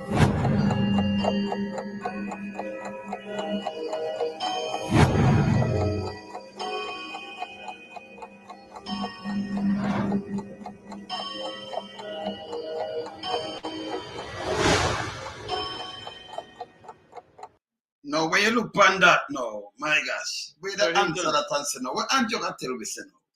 No, no, Andrew gonna say what Morgan has said. Look for Morgan, man. So Hylton, Well, when Morgan. you for Morgan, I'll ask you this question here. He came with the first 100 days for term limits, impeachment. Somebody CCJ. tries to put the door open and when opening dead like a dog. Now tell me something now, sir. If the People's National Party should gain state power in this country, would you all put in a term limit for Prime Minister, impeachment, and the Caribbean Court of Justice, the taking away from the King, and other things? Is the People's National Party willing to put the political line, the political career in the line, to do all of these things for the Jamaican people? Yeah. Well, Jeffrey, these are things that the PMP has campaigned on before. And yes, there have been missed opportunities, especially the getting rid of the monarchy and so on. Yeah, we could have, there are certain things that, yes, the PMP could have done. But these are things that we believe in. The Caribbean Court of Appeal is something that we promoted, and I believe it's due time we move away from England.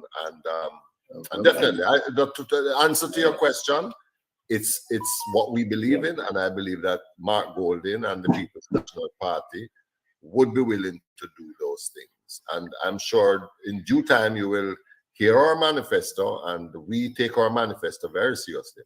One of the things I must say, though, is, and one of the grave mistake that the most honorable Prime Minister, when he was opposition leader, made with the promise of sleeping with your windows and doors open.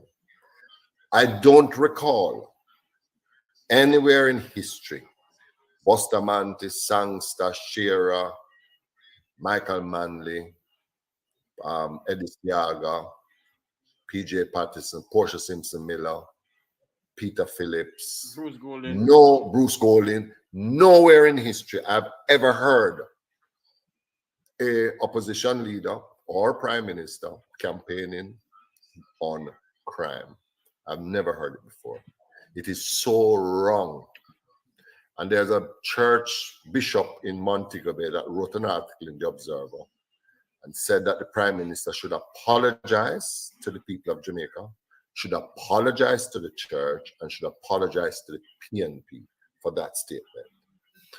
Crime is bigger than any political party. It is something that everybody has to come together to solve.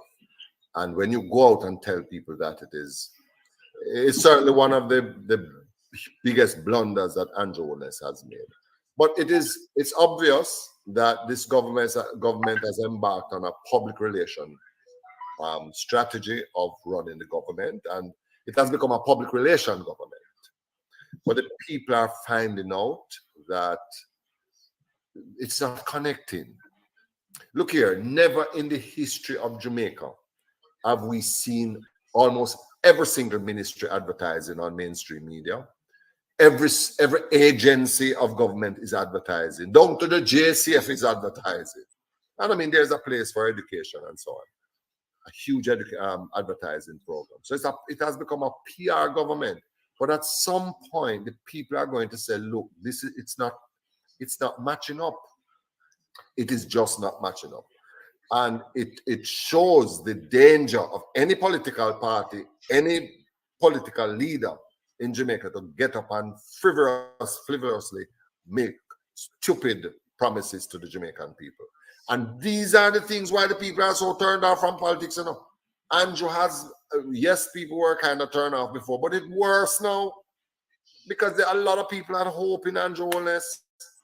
And when he just blatantly promised those things and turn him out tomorrow, one of my favorite Andrew Holness moments is when he said that Jamaica is Michael Manley mash up Jamaica, and we are. That's why Michael Manley policy mash up Jamaica was the reason why Jamaica is in the position. No one get man. This alone turn me black, blue, brown, white, everything. Me as listen. We know about that policy. We know about the CIA. Remember, we never know. Yes. We have come from the 60s. Yes. We never know. We lived through the 70s. You understand? But we go through the whole thing. Him come back. Yes. And he said, my godfather, and it was wrong. And no, he's the greatest. And then him start talk some pretty thing. I say, you're one of them sell out to, You're about 70. You're Moscow. The agent by 78. Yes. You get a piece of man the thing when him do. Look how much thing the man said. Yes. If you notice Mark Golden, when he said, for instance, there were the issue with the ticketing system. Mark didn't just criticize it, but he drafted the legislation and said, and then block it. Well, they block it, but the point is, I don't think the PNP, that's not my experience with the PNP, that we just get up and frivolously make promise. We have to be responsible. And yes, that is it. We have to be responsible. And I want to say to Jamaicans again, the PNP and the JLP is not the same. And the facts are there. If you just take time to research it, the facts are there. We are far more careful with the respect that we have for the people. Me notice man rush him. I know what on Jeffrey. Me notice draw the thing. But you know why them block it? Them use the majority and block it because them say, well, the opposition leader draw this and make him look good. Them a play politics with people thing. Meanwhile, a prime minister of Jamaica make every kid from 12-year-old and under go put them out to the dogs for walk. Yeah. You're not going to carry them because in a public transportation system, if me carry them, me can afford them, me get $20,000 ticket. That means your government has say, yo, leave them an animal, Leave them a road, and me going to charge you if you carry them. Go and make a buy 4-car seat. Me not get no, look at how much money for carry a little child. Yeah. So me not make the money already, but me carry the child, and then you got charge. You say, hey, if you ever try carry them, say, I'm going to charge you. Yeah. Andrew, remember this fact, unforgivable. Yep. Me with my kids, them, you don't play with kids like that, brother. Yes, so Hylton, I think I'm gonna say this to you, and I want Wayne to play the video with the eldest statesman in the People's National Party, apart from PJ Patterson, the great Sheriff K.D. Knight. Yes. But I have to say this to you. If my memory serves me correctly, I'm starting to be corrected. I think the president of the Senate, the good gentleman, said he doesn't think that Jamaica should stick with the CCJ. If my memory serves me correctly, that's what he said. Well, I'm not sure. I can't quote him on it. But if okay, what is your views on the CCJ, Mr. Tavares? Vincent, if I misquote you, sir, I apologize. What is your views on the CCJ? Well, the CCJ was set up by CARICOM, and we funded it. The Jamaican taxpayers have funded the CCJ. The late Edward Siaga had some concerns about election of judges, selection of judges, funding of the court, and so on. Those concerns were addressed. Even the former Prime Minister Bruce Golding now says that if he was asked, and if certainly he thinks that the CCJ should be the final court.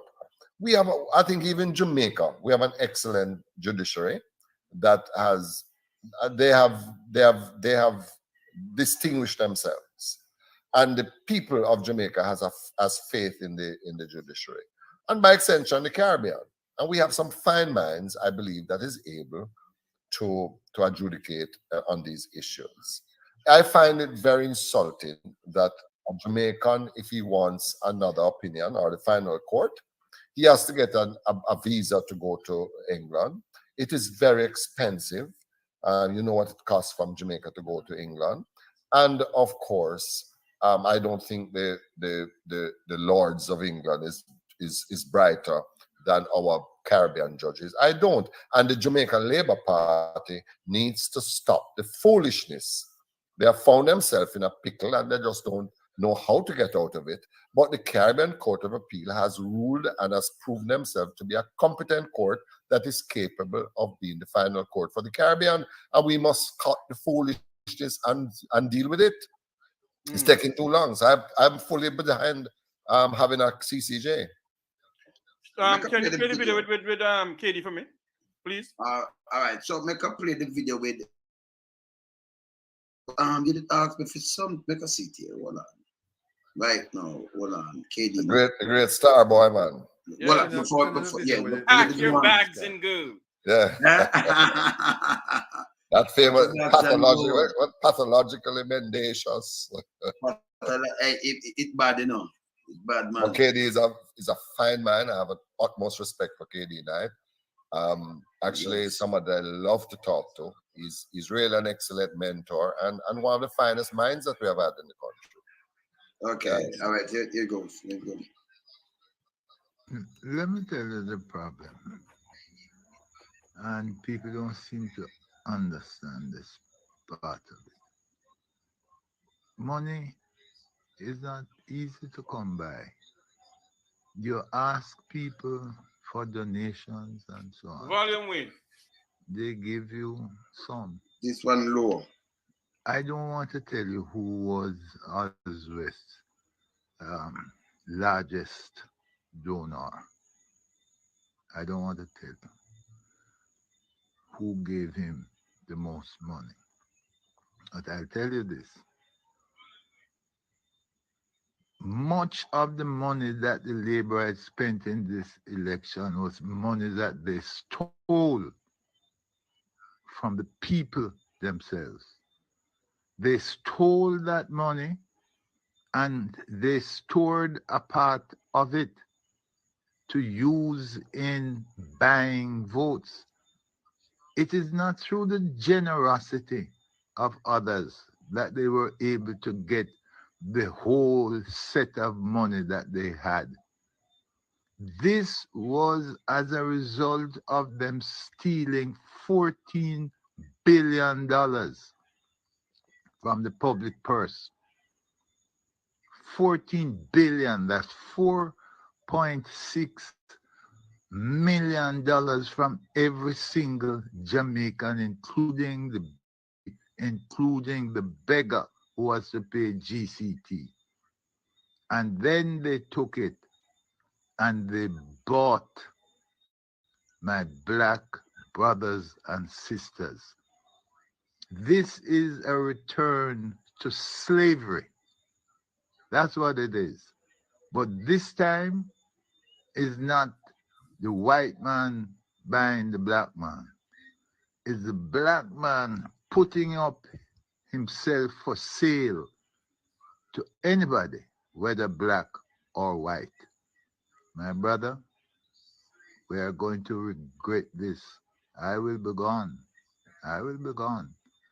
But black people going to regret it, because the time is coming when not one single person coming out of North East St. Catherine will be able to become a member of parliament. Not one. Only the rich, the very rich, will be able to become. That bad. You know, Sir Hylton, Wow. I know you can't comment on what the goodly statesman has said, because we don't know where he got it from. But obviously, KD got it from somewhere. Mr. Knight got it from somewhere. Are we going to regret the political era of the JLP in this time? In the sense of Jamaicans right now are crying out, in a sense of saying, we have a prime minister who believes that he's a dictator, a prime minister who doesn't listen to the people, a prime minister who believes that we can't speak to him. He went to the Jamaican parliament, the people's parliament, and justify his move to go onto Clifton property. The prime minister was the minister of defense. Call out the Jamaica Defense Force and the JCF to bulldoze down poor people land, poor people house and lands in Clifton, and said that there's clansman people selling the property. And yet, only one person was charged. And I keep on asking the question, Prime Minister, go back into the parliament and tell the people of Jamaica, if the lady, the principal of the school in your constituency, is she a part of the clansman gang? You justify it. They went to the people's parliament Yep. to justify the cause of bulldozing down poor people's house. Yes. Yes. Mr. Hylton, where is this country going? You know, for the third time, I'm going to say this. The well-thinking Jamaicans, our well-thinking brothers and sisters of this country, needs to get enumerated and step out on election morning in any neutral color that you wish. If you want to wear a comrade shirt, then that's fine, but you don't have to. You wear anything you want to wear, but go and vote. Because there are some of our brothers and sisters who are vulnerable. And sometimes they are so poor, sometimes they are just so hungry, and sometimes them just barely licky. But who has to save us is us ourselves. We have to encourage our brothers to take this business of voting seriously. I think the People's National Party deserves another chance of running Jamaica. Yes, people wanted to see a JLP government. The people have seen them. They realize what the Jamaica Labour Party is capable of, or what they're not capable of. The only way we're going to solve this problem, and what KD says is so true and is very painful, is all of us, well, thinkers in this country, go to an EOJ office near you and register. Get up election morning, go and vote for a political party of your choice. Mr. Hylton. Yes. Mr. Hylton. Yes. All right. That's the only solution I see. It's the only solution, because money going to come in next election. Yeah, but man will say no. Boops them out and vote them out. Yo, well, let me ask you something about the money though. Yeah. Why all them want pass all kind of legislation, but you don't pass a legislation for any member of parliament to buy vote? Them forget lock up, them forget expelled from party, and them go to prison. Why it's so hard to do these things? There is no proof to it. No, but the money spent. And then who I get the vote? So if me, all right, so if me I buy a vote, and then I vote Mr. Hylton a run, even if him send me, when you look, me not buy it to the other man, I spend it for Mr. Hylton. I don't go that. When me start video it, I make some people start video ask who send and what have you, and then you will track some money. Money can't track, you know, better. Money have number on it and everything, you know. So if it come from certain Bank of Jamaica, although them not good in themselves, but money can track. Money have serial numbers. And when you get so much money for go move one time, for go buy vote, it all come in a seal package. Yes. So if $1,000 them a come seal, you know, say at this bank, you know who draw it and everything. It can trace. So when them hear about money and trace, them think you must have you are a market itself. No, it come with the numbers and everything seal. So when we know where the money come from, but tell me what, when you have friends in places, then you know say things are run down. Jamaica need to change. Me get not only Mr. Lonesome. Yes. We're gonna have Mr. Herb come because people ask how Herb not saying anything. But Sir Hylton. Yes. If the retirement age is 60, why do we have some people in there who will soon put on pampers and push them out of Parliament? What is good for the goose is good for the gander? Let me say my personal opinion, and this is not the PMP's position. We believe in a mix of ages, both age, young and experience. We sometimes have to. I agree with that. Some persons have given expired. Yeah, now for a better way. Like no Matusla. But let me tell you something. We have to have experience. No, sorry, look here. Yes. No, in fairness, yes, we must have a mix of youth and experience. We must never underestimate experience. I believe that if Andrew had the experience, well, first of all, if he had the wisdom to seek guidance, even if he doesn't have the experience, he wouldn't have made some of the decisions that he has made. But there's a real place for experience. I don't join this foolishness that you're too old or you're too young. We need both. We need strong hands, strong legs to go out and do the work, but we need guidance that will bring the agenda. So yes, there are some persons that can retire and we give them time to retire, yes, but we must never buy into this. We did it with Andrew, let's say no, young people time, and we are disappointed. All right. So I believe that there's a place for experience. Okay, let me get 2 questions in because some people are calling it. Go to Brown. Hold on. Mr. Hylton. Yeah, man. 2 quick questions. I noticed a pattern. I don't know if it's me or the only person seeing it, but whenever I see the PMP keep, not the JLP, the PMP keep a meeting in Port Antonio, and after they leave, it's get rubber burned down. I see Mr. Golden keep a meeting, I think, last week in Christiana. By leave, shop was vandalized, some store was vandalized. Is this the same all-time politics coming back again? Well, I hope not. I can't speak to it, but I really hope. I believe that we have passed those days. I'm seeing it. It's an issue that bother me. In the diaspora that I'm looking, I'm seeing. Is there we going again? All right. And to what Mr. Trevor said, when certain people reach certain age and cannot make this job, they need to come out of the party. Because if a police to reach 60 years, he cannot do no more service. Why? So why the politician was excluded?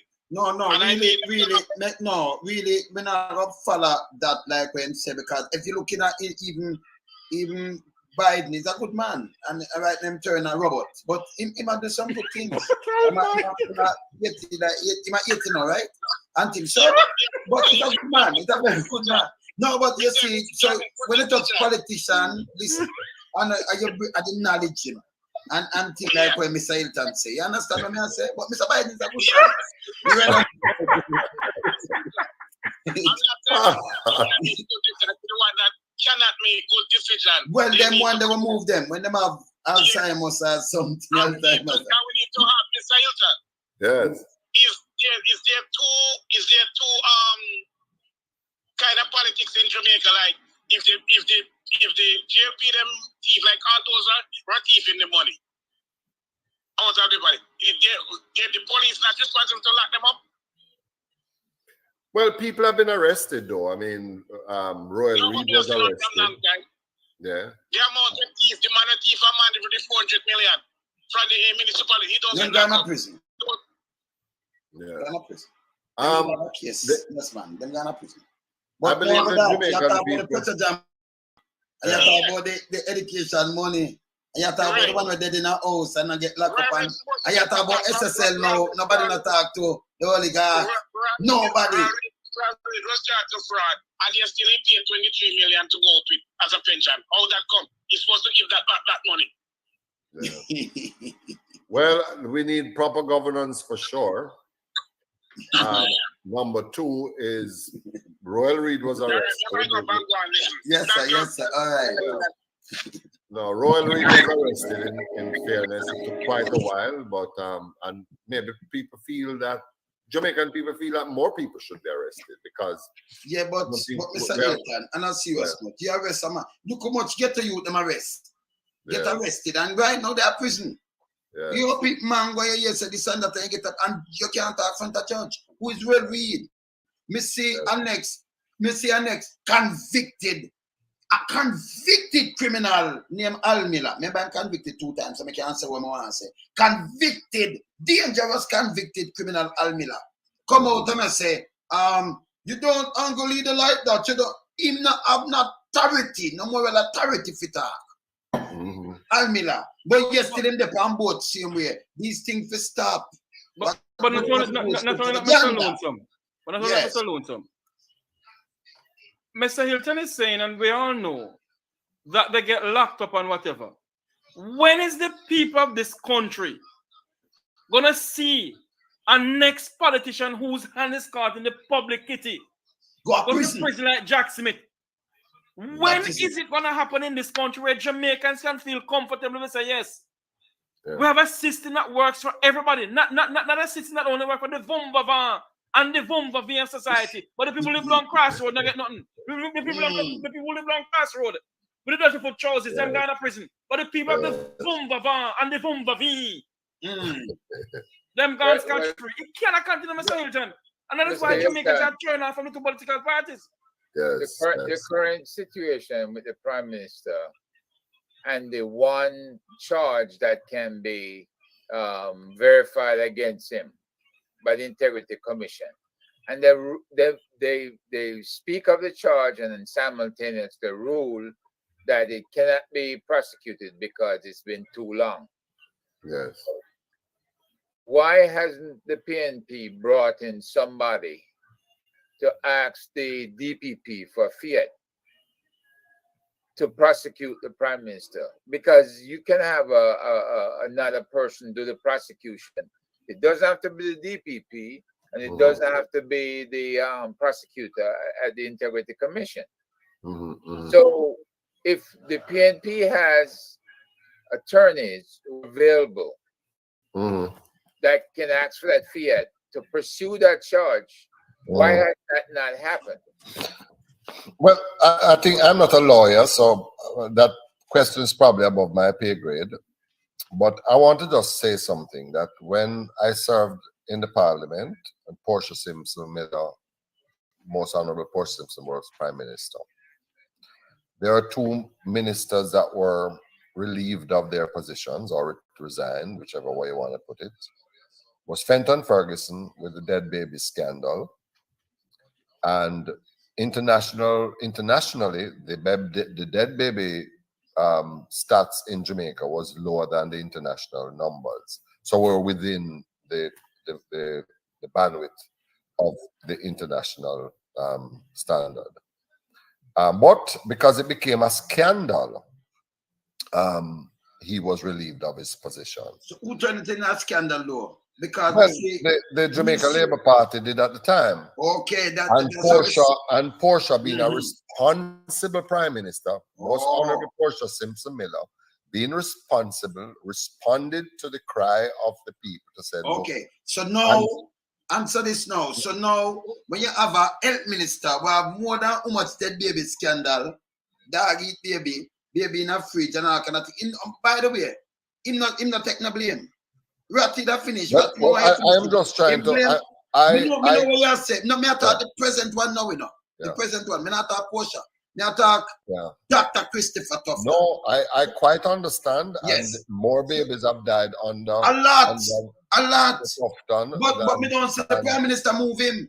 Yeah, but I want to say though, what the Yes. point I'm making, the People's National Party is different.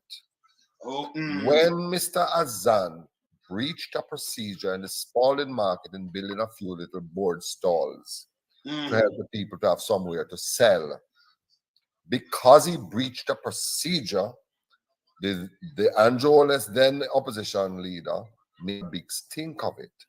The most honorable Portia Simpson Miller, being a decent leader of I believe, a decent political movement, asked him to step aside until the contractor general did his investigation.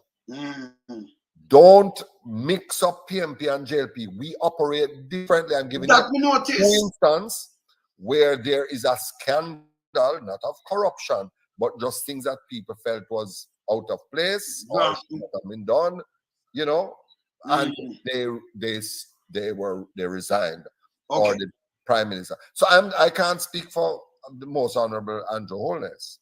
Honorable. When the PNP is in power and there are issues of this nature, and this is cheese to chalk, we deal with it.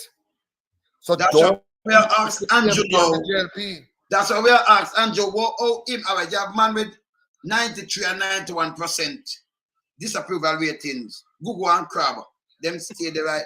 Them no move. You have a misinformation minister.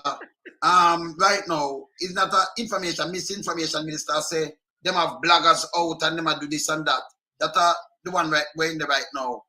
Them do nothing with him. Them keep them spread the most scandal, Bug life. Them keep the most scandal, them do the most things. So, you know, come on, we have to hold them accountable now, brother. Jamaica can run so. So that's why we don't compare the two parties. Let me ask Mr. Hylton a question. Let me ask you a question. Herb, Mr. Hylton. Yes. You can hear me. Right. Herb just raised up a significant point regarding the Integrity Commission and the findings, right, and the refusal to prosecute. Now, you said that, and he said there was one charge that the prosecutor, the corruption prosecutor, said that she felt could be established in court, but that she wasn't going to prosecute because, and to use the term, abuse of process. And I'm trying to figure out, what does abuse of process means? What does it mean? And in this sense, it appears as if they're talking about time, because the incident occurred back in 2007, 2008. It wasn't investigated until 2016, and it wasn't brought to the parliament until 2023. No, you said that the PNP and the JLP operate differently, and let me just follow up by what Herb initiated. Under the Integrity Commission Act of 2017, section, I know you're not a lawyer, but I'm just, and if you wanna, you can go back and watch this tape, or you want to take notes and then offer it to the lawyers within the PNP. It's section 34, subsection 4. It says, without prejudice to the provisions of subsection 1A. And 1A talks about the DPP under section 96 of the Constitution having primacy over these matters. It says the Director of Corruption Prosecution may, acting on his own volition or upon the request of the Commission, request an opinion from the DPP as to whether or not to initiate criminal proceedings in respect of any matter that has been referred to him under this act or any other enactment or on a point of law.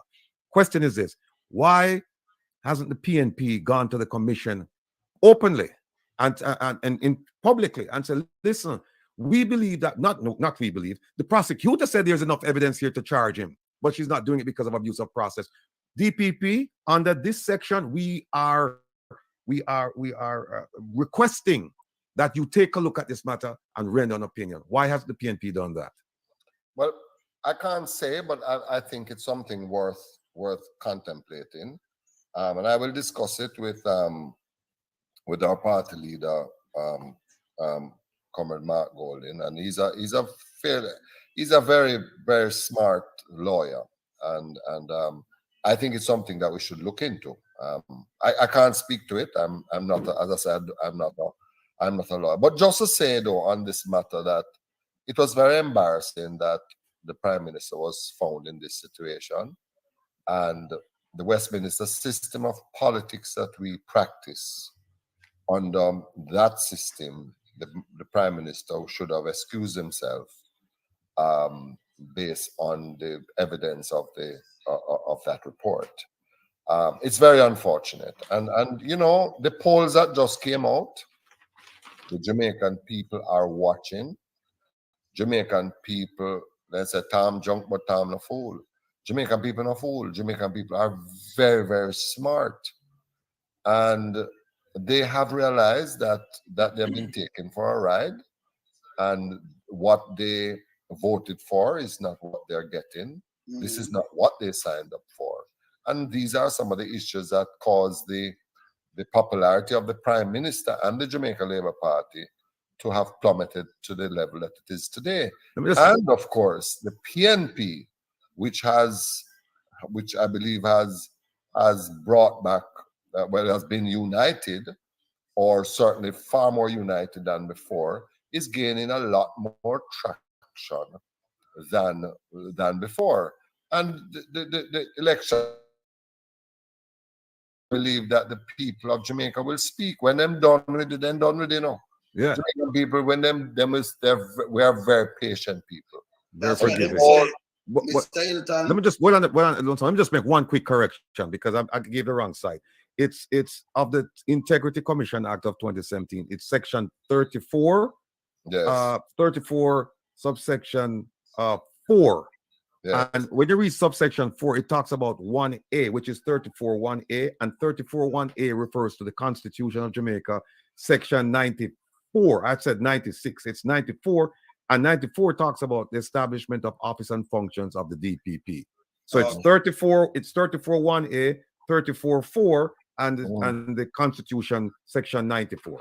Yeah, I'm going to get your contacts from Mr. Lonesome and have you send me those things, and I'll open that discussion. But I want to say something though. I want to say something very important. First thing, don't do trouble Zion. That's how the Prime Minister come out and say. I must have made with that. And I don't know how. And how good is my mother would say, Papa Jesus, take the keys. Don't you trouble Zion. Zion alone have the key. I said, don't you trouble Andrew. All right. Don't you trouble Andrew. But hear this now. I don't want you just ask something Rattigan and Fiala, right? For, you know, for the opposition leader try carry to the DPP. The DPP, let me tell you, Strike 5. The DPP, Mystery Strike 5, Santa. I want in the clique. So me talk to them straight because them watch me. She a part of the clique. So no care where you have an opposition leader come and do, there will be no charges unless you have the shoes change. So you keep it like I keep file for them. And when you change, when government get changed now, then you attack them. But don't attack them now, because when them do, them put people in some position. But that's why you just notice some people were supposed to get charged or go prison, them now gone away. The good thing about that, yes. The good thing about that is that there is no statutory limitation in Jamaica on corruption. So you wait and use it. Just be wise. We just give some, advice. What do you say? Solicit advice, free solicit. Don't you trouble Zion. Just wait. Just hold on, man. Every man have them time, and from it now have no statute of limitation, nothing can run out. It's okay. We are got trouble Zion. Yes. We are got trouble Zion. We don't be we're gonna melt Zion key. Yeah. So The show full of fun though, Lonesome. It's yes, man. full of vibes, full of vibes. Yes, man. What? Yo, The remember signal them the watching, plane. you The know? signal the plane. I said take bad things that make laugh, eh? Yeah, no, because them know we're serious, you know. So We're when serious, we you know, but this, them can't stand this, you know. For them we're serious, you know. Eh? We're serious, you know. But you know, sometimes I have a little humor in it because when you look at what's going on in our country, Sultan, Yes. people living below the poverty line. I keep on telling people, you know, it's only rich and poor people in Jamaica. You know. There's no middle class in our country anymore. Nah. You're rich It's or you're shrinking, poor. shrinking. It's shrinking. They're Yeah, under man. threat. It They're shrink under long threat. time. Mm. Is there a bar association in Jamaica? I'm sure there is, Yeah. right? Yes, there is. Yes, there is. So if there's a bar association in Jamaica, Mr. Hylton, what would motivate them to speak on that subject? To speak about the prosecution of a case against the Prime Minister when there's ample evidence? Just like how we see them playing out, them running out the clock on Roy Reid, they run out the clock on the other minister from Andrew FZ. Wheatley. Yeah, Wheatley. They keep running down the clock on these cases. Mm-hmm. And now they're talking about it's too old a case and it would probably do the Prime Minister a disservice to bring the case up. No. Yeah. The people of Jamaica need to know that their people are upstanding and that they're honest. Yes. So if he gets away with it, he covers the other two ministers, they get away with the shenanigans that they went on with. So crime does pay. And that's the message to every Jamaican out there, that crime is paying. Look at the Prime Minister. Look at the two ministers. I could take a call from a caller, wait a long time, like 5 hours. If we just ask Mr. Hylton something. Caller. Hello. Yes, man. Hello. Yeah. Good night to you, Mr. Lonesome, and your panel and your special guest, Mr. Hylton. Yes. I call merely as a follow-up to what Mr. Hylton said about the poor, hungry people taking bribe for selling them vote. No, I am sure I heard you allude to that.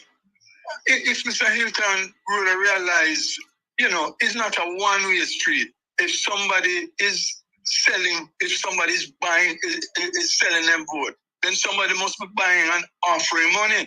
So I don't necessarily hear what kind of punitive action will be taken to the person who is actually buying the vote.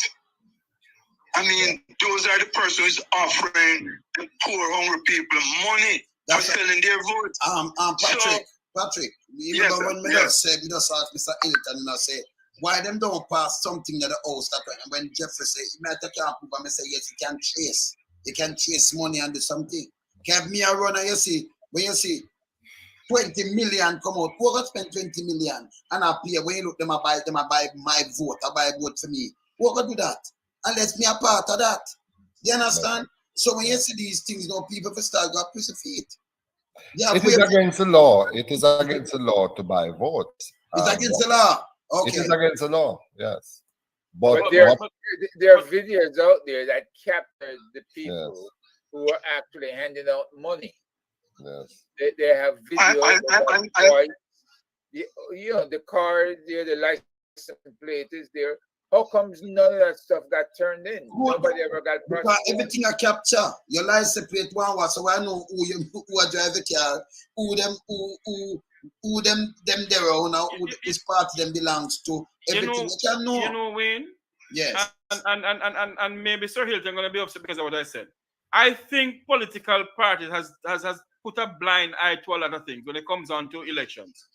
And this has been going on for years. Yes. It's been going on from what? Kill Philip dead long time. It will stop. And until we in our country, No. It is our fundamental rights to vote or not to vote. Yeah. It is your fundamental to exercise the right to vote. Your vote is not for sale. And if you want to take the money because your money next year same way again. And you don't vote for them. But hear this now. We hear one of them they put up something on social media, must have Charles' daughter. So they can come back for no vote. But when somebody else say, I buy him a vote, bought some water, some things on road, and she make fun and put it up. Me did have it up, you know. Yeah, so them people are so bright. And then you have some people from Western St. Thomas that tell me, say, man, I tell me, say, hey, man, I'm buy him a vote, you know, so I will not give me no chat. I say, why don't you never tape him and send him, come give me the renegade. You know, Yeah, put up the tape him and send him, come give me. I'm going to ask Sir Hylton this question. Just before, I just want to finish up. Right. And I know that it was said that when anybody who is given funds for contribution to party to run election, those are to be declared. So yeah. I heard Mr. The Honorable KD Knight was saying how much money was spent.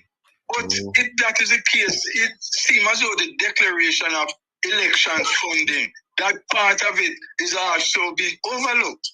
Because we, the public, supposed to know, according to what was agreed on, from my understanding, that everybody who is contributing to the political parties, it's supposed to be published and the public would know. We have still not heard that.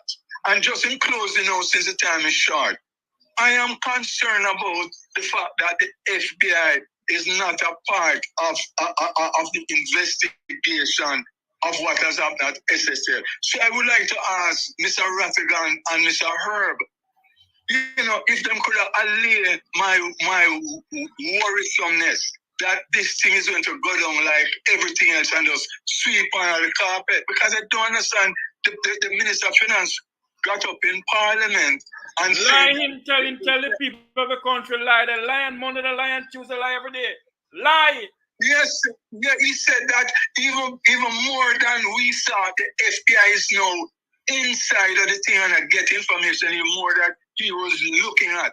And now I heard a statement that the FBI is not a part of it. So I don't know Mr. Rattigan and Mr. Herb to allay my fears of a 90 wonder what they could say to me that will make me feel, said, boy, something will happen, especially with the FBI. Right. I make them answer you, but I can't tell you, so we now make it a 90 wonder, yeah? We not making this a 90 wonder. Ratty? You want to go, Herb, or you want me to go? Go ahead. All right. I've had 30 years of proud service with the FBI. And I know a little bit. Not know a whole lot, because I'm tough, but I know a little bit about how they operate. And furthermore, I've operated overseas. I've served as a diplomat, several countries, 6 countries on the Arabian Peninsula, and I think 16 countries in Southern Africa. And I've been involved in all kinds of investigations. Now, here's what's troubling to me.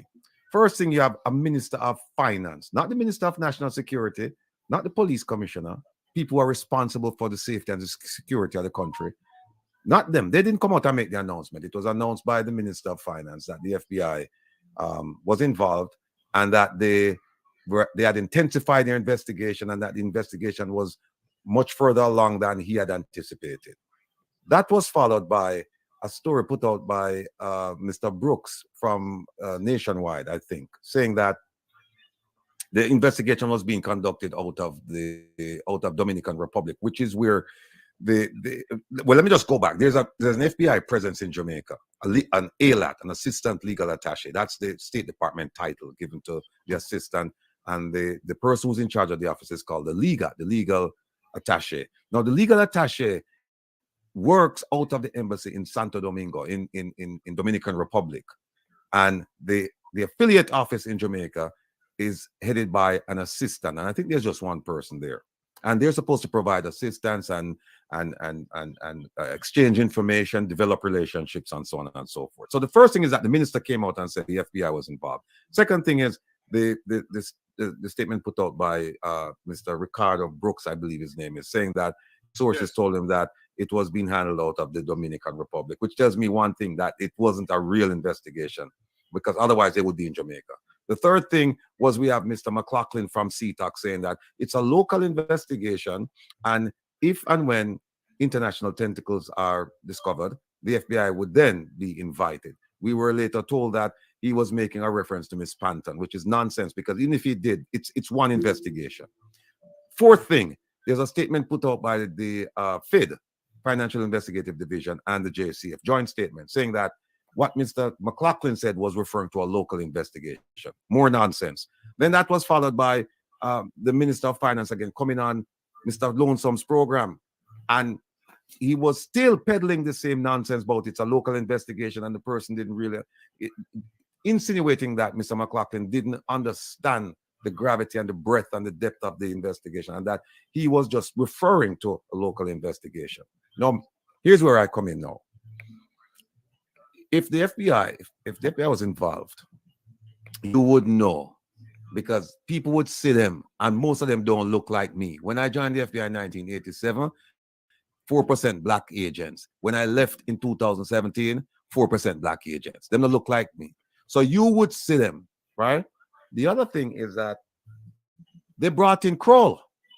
They brought in Kroll from the UK as a forensics company. I said, oh, they're going to help. In fact, the minister made that statement a while back, saying he had asked his international partners for a referral for a forensics firm, and that they brought in Kroll. No, the FBI is one of the leading agencies when it comes to forensics. I mean, I've worked with forensics people in the FBI, and if you're going to ask for help, why wouldn't you take that help from the FBI? And it's free, by the way. They don't charge.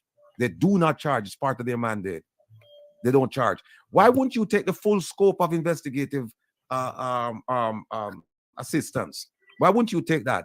And another point is that the FBI now go work with Kroll and exchange information, because there must be there's going to be a clearance issue, right? And a security clearance issue. And the second thing is there must be a need to know. I mean, I sitting across from another squad in any field office, I can't just start looking at people's stuff, because the first question, all FBI agents have top secret clearance, but then they're going to say, where is the need to know? Why is it you're looking at my case files when you're assigned to another area? Where is the need to know? That's going to trigger an investigation. So this whole idea that the FBI is involved, I would like, in pretty much the same way that they had this PR parade when Kroll and the minister signed that agreement, what they should have done, if they really wanted to convince the Jamaican people that the FBI was involved, they should have had a press conference with the FBI too, even if the FBI said nothing, but just have them up there. I mean, the symbolism of it, to say, look, we are going after this thing, and we have everybody here. We have JCF, we have FBI, we have this, we have that. That would have been perfect. We haven't seen any of that. But then keep in mind also that, when the Prime Minister and the police commissioner were going to Washington, they run up their mouth, blah, blah, blah, we're taking names, we're going to do this, we're going to do that. FBI was mum. And then they come back, and then you don't hear anything about the assistance provided. And so the FBI is mum. They should say to the FBI, listen, we need to allay the fears of people that this thing is going to be swept under the rug. One more point before I turn it over to Herb. The mayor, former NYPD police officer, right? He offered. They had some gala last year, with the Jamaican consulate, and he made a pledge to provide assistance to Jamaica regarding drugs and guns being shipped from New York to Jamaica. I think his advisors they advised him incorrectly, because I don't believe there are drugs going from New York to Jamaica. I think it's the other way around. But be that as it may, he said he's going to provide assistance. To date, we haven't heard from anyone from the Ministry of National Security. We haven't heard from anyone, Ministry of Foreign Affairs and Foreign Trade, regarding this assistance. I've been asking, where is the assistance? He said he's going to give you. Did you ask him? What did you ask him for? When was it provided? Who's in charge of it? When did it arrive? All of these questions, nothing. Herb, the floor is yours, sir. Yeah. The irony to all of this is NYPD also has a forensic team that they could assist the Jamaican police in investigating the matter at SSL. At SSL, you had ample evidence that they were in cover-up mode. Why? Because when the FSC sent its report over to the finance minister's office, he claimed he hadn't seen the report and there was no such report. Of course, when it came out that the report was sent via bearer, meaning somebody in person presented it, somebody had to sign for it, and via email directly to the minister, all of a sudden he found the report. The bottom line is you can do all the cover up and use all the methodologies for shenanigans that you want. But in the end, if they allow CETA, MOCA to do their jobs, the truth would come out. I have faith that they can do the job, but the problem is you can't use Gina and Panton as your poster child for SSL because Gina and Panton may be responsible for some of the transgressions at SSL, but she's not responsible for all 40 or more transgressions at SSL. So you really and truly need a complete investigation. You need transparency above all, and then you need prosecutions. Not Gina and Panton, but whoever else was manipulating the monies and violating the rules at SSL. And I'm sure there are others that we have heard of, but nobody has talked about the questioning of the owner or the owner's son, who was one CEO, or any of the other CEOs who participated at SSL, who claim they don't know who Usain Bolt was.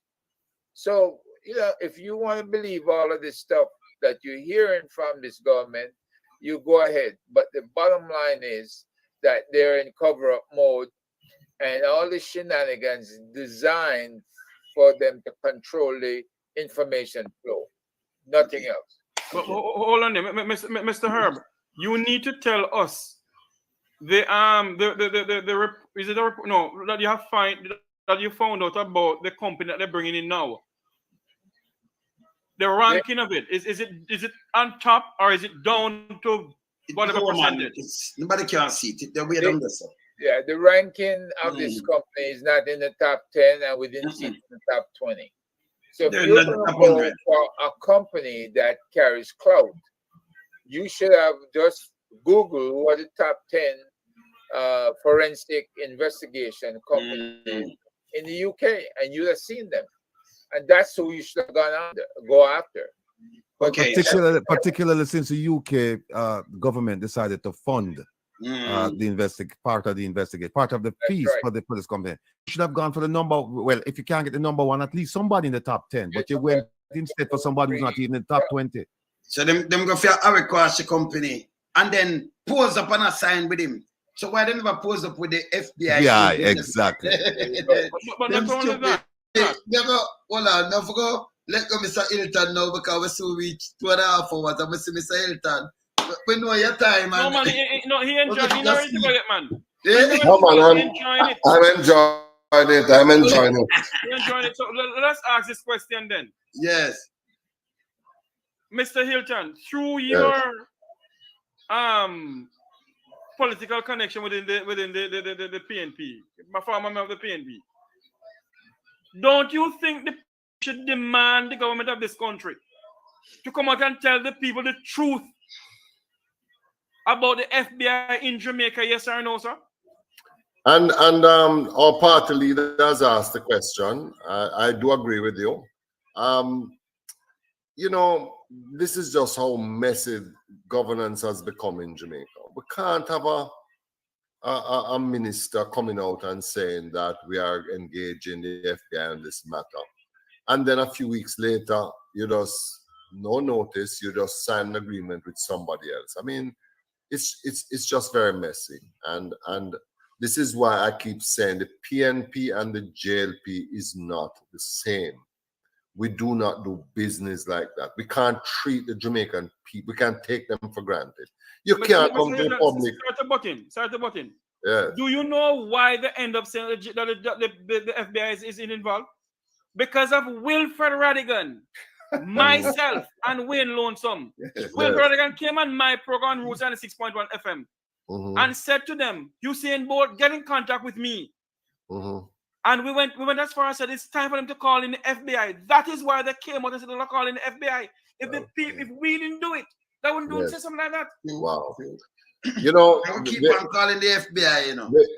Yes, what this tells us is that the diaspora, we have to recognize the role that the diaspora will have to play in the refashioning of Jamaica and how we do business. This cannot be, you know, when you said it, I believe, Jeffrey, when the Prime Minister came to Parliament and talked about Clifton, he misled the Parliament, and I have not heard an apology. No, not apology. It's supposed to have a Westminster style Parliament. Yes. When them have a Prime Minister there, and him tell him lie and them do him thing, have to step down. Yes, yes. And then you have the lady go in and she come and say, "Oh, can't manage." They move she too. And you have an next Prime Minister here. Him just go and talk about the what am I doing with the goodies, and him sit down in the back of the car. Let them video him without a seatbelt, and them charge him. Yes, yes. And him apologize to the whole nation. Yeah. If we're going to regain the confidence of our Jamaicans in the political process, we have to get back to some decency in the way we govern. We cannot continue this way, where we just get up one day and say one thing and then do another. We show that we have no respect for the Jamaican people, and this Andrew Holness government has been caught on too many occasions doing this, and I think it needs to stop. I believe that the FBI should be involved. It is a very important issue, and Jamaicans are very upset, not especially because one of our athletes that we love dearly, money was feasted in this out of this company, and it's very hurtful, and a lot of other Jamaicans lose their money in there. And I believe if we want to regain the confidence in the financial systems of the world, we should we should do the right thing. And but they don't want to do it, Mr. Hylton, because them is involved in the shimbangarang. If the FBI comes in, Mr. Hylton, hold on a minute, sir. If the FBI comes in, when they're gonna investigate, they're gonna lead that donor funds is being fleeced off. They're gonna lead that so many money is gone and on the table. So that is why they don't want to put in the FBI, because they are afraid. So they believe that Wilfred Rattigan have papers on them, and we said that he does. Look at They're Rattigan. afraid of Wilfred Rattigan. They're afraid of everybody. See the papers on them. Rattigan frightened them. You want to file? You want to file, Ratty? Yeah. You tell them that file, no, we're not telling you. No. We wait for the right moment. We wait for the right moment. All right. But we tell them at some bank, we have some nice bank for them. But you know, Mr. Hylton, before you comment on that, I just want to throw something. You just mentioned a key phrase, just a refashioning the diaspora, right? Yeah. And here's what happened. The government of Jamaica has refashioned the diaspora.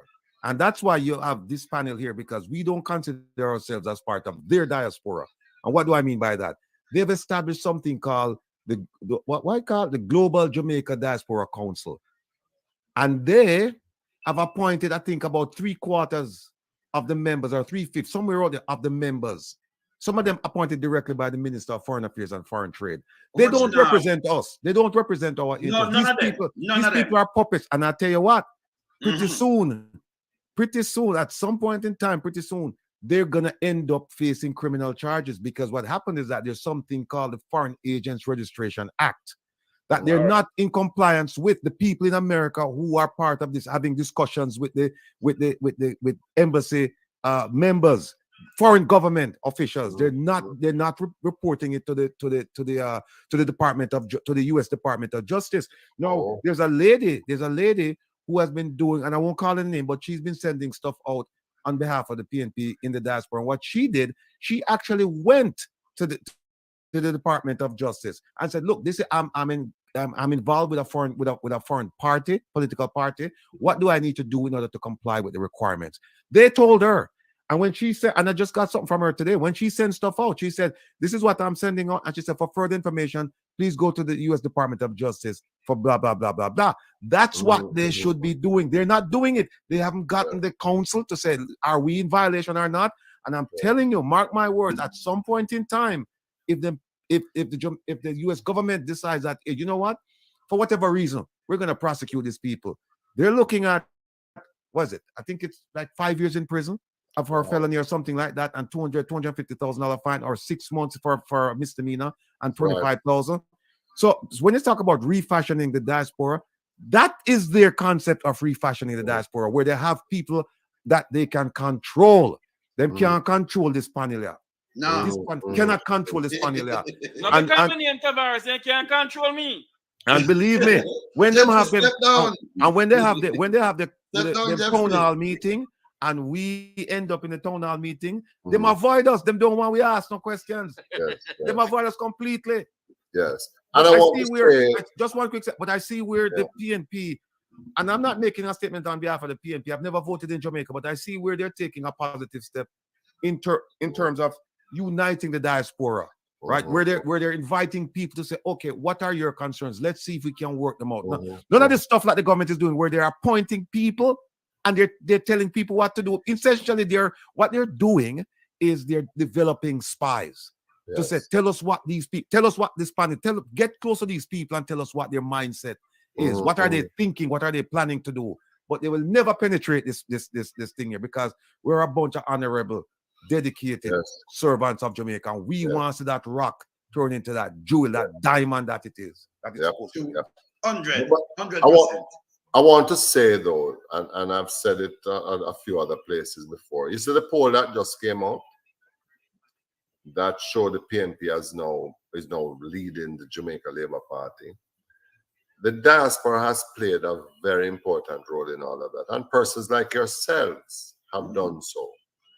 The foundation of the People's National Party is with the diaspora. So the People's National Party has a great appreciation for the kind of contribution that we can get from our brothers and sisters who lives abroad. And I believe that we have to take it even more seriously in the next People's National Party government. The diaspora plays an important role.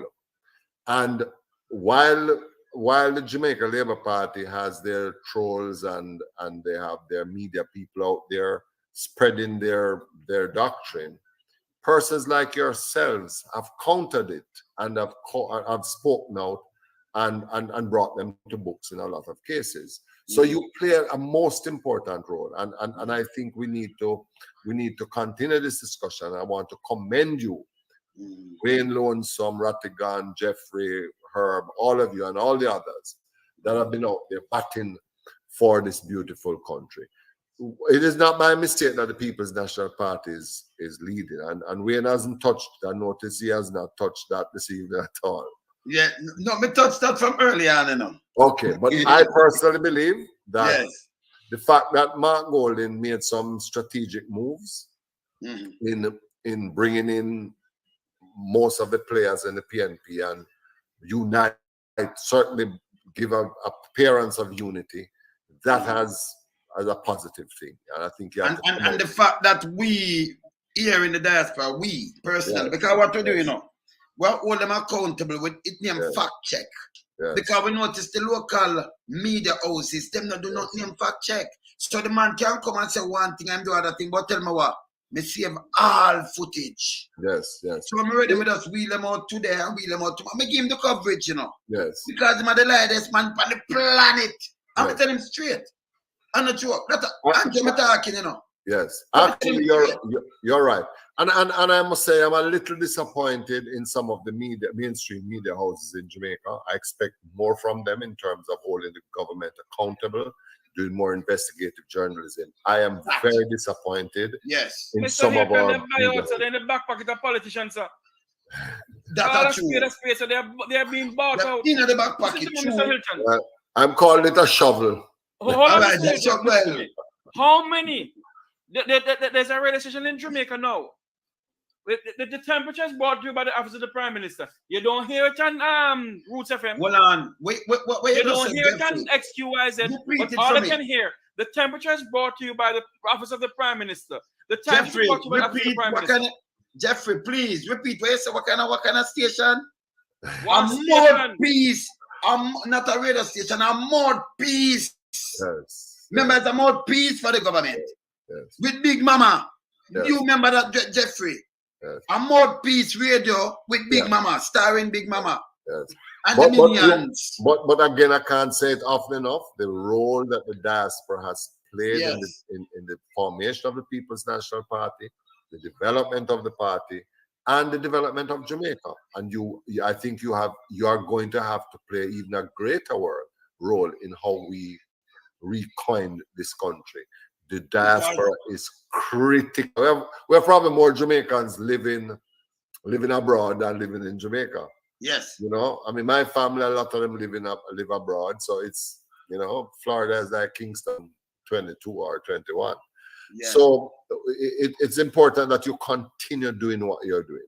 And I say to you, the People's National Party is called a national party deliberately by Norman Manley, because he wanted to include all groups, all the various groups that existed in the country, whether it is the civil servants, the teachers, the farmers, the middle class, the intellectuals, the business class, the working class, the trade unions.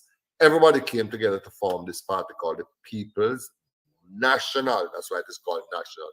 And of course, the Progressive League, which was the diaspora at the time, represented the diaspora at the time, was a part of this whole national movement. So the reason why the party is called a national party, because it included everyone nationally. Okay, Mr. Hylton, I'd like you to touch on that point. If you should go back and run and become the member of parliament and become some minister of the new People's National Party government, would you press your party to put a member of the diaspora in the Jamaican Senate? I think it's a plausible proposal, and I think I would personally support that. Yes, I believe that is important. How we select the person is the procedure in selecting the person we may need to fine tune, but I believe it would be a good move. I think it needs to be done, and I'm not speaking on behalf of the PNP, but I'm and others. I believe that he would be very open, and the party would be very open to this idea, because that's who we are. We're a national, we're inclusive, and that is the culture of the People's National Party. We include, you know, when we had that wage freeze, and people don't understand what Nigel Clark is doing now. The PNP, Dr. Phillips, Horace Daly, went around the country and engaged the public sector workers and explained to them the challenges we were facing and what we had to do. It almost took us a year. We never push anything down people's throat. We are inclusive. We believe in having conversation with people. We believe that every sector of the society has a voice at the table. And I don't see why the People's National Party would not support having a senator that represents the diaspora. I think it's something that we should do. That's my personal opinion. Okay. And I certainly will campaign in my own right. And 1 minute, Wayne. 1 minute, please. You have to do I think it's a referendum have to be done pertaining to getting a person to get into the Senate, because the person is outside of Jamaica. I hope I'm saying this correctly. No, man, them can use Jeffrey. Them can use legislation and change. But it has to be a process, Wayne. Legislation. No, they have to amend the constitution. Yeah, but them do it in a legislation. Yes, but what I'm saying to you, even if they amend the constitution, yes, they have to go through another process of certain things.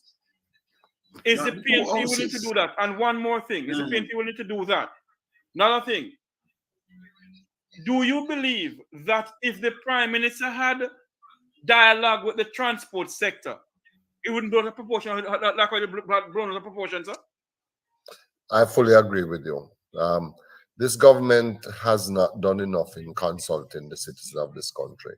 Now, in most of the things they do, and it gives the impression that they're just shoving things down people's throats. And again, look at the poll, and the PMP is on a roll, because people are realizing that there's governments and there's government. PMP and JLP is not the same.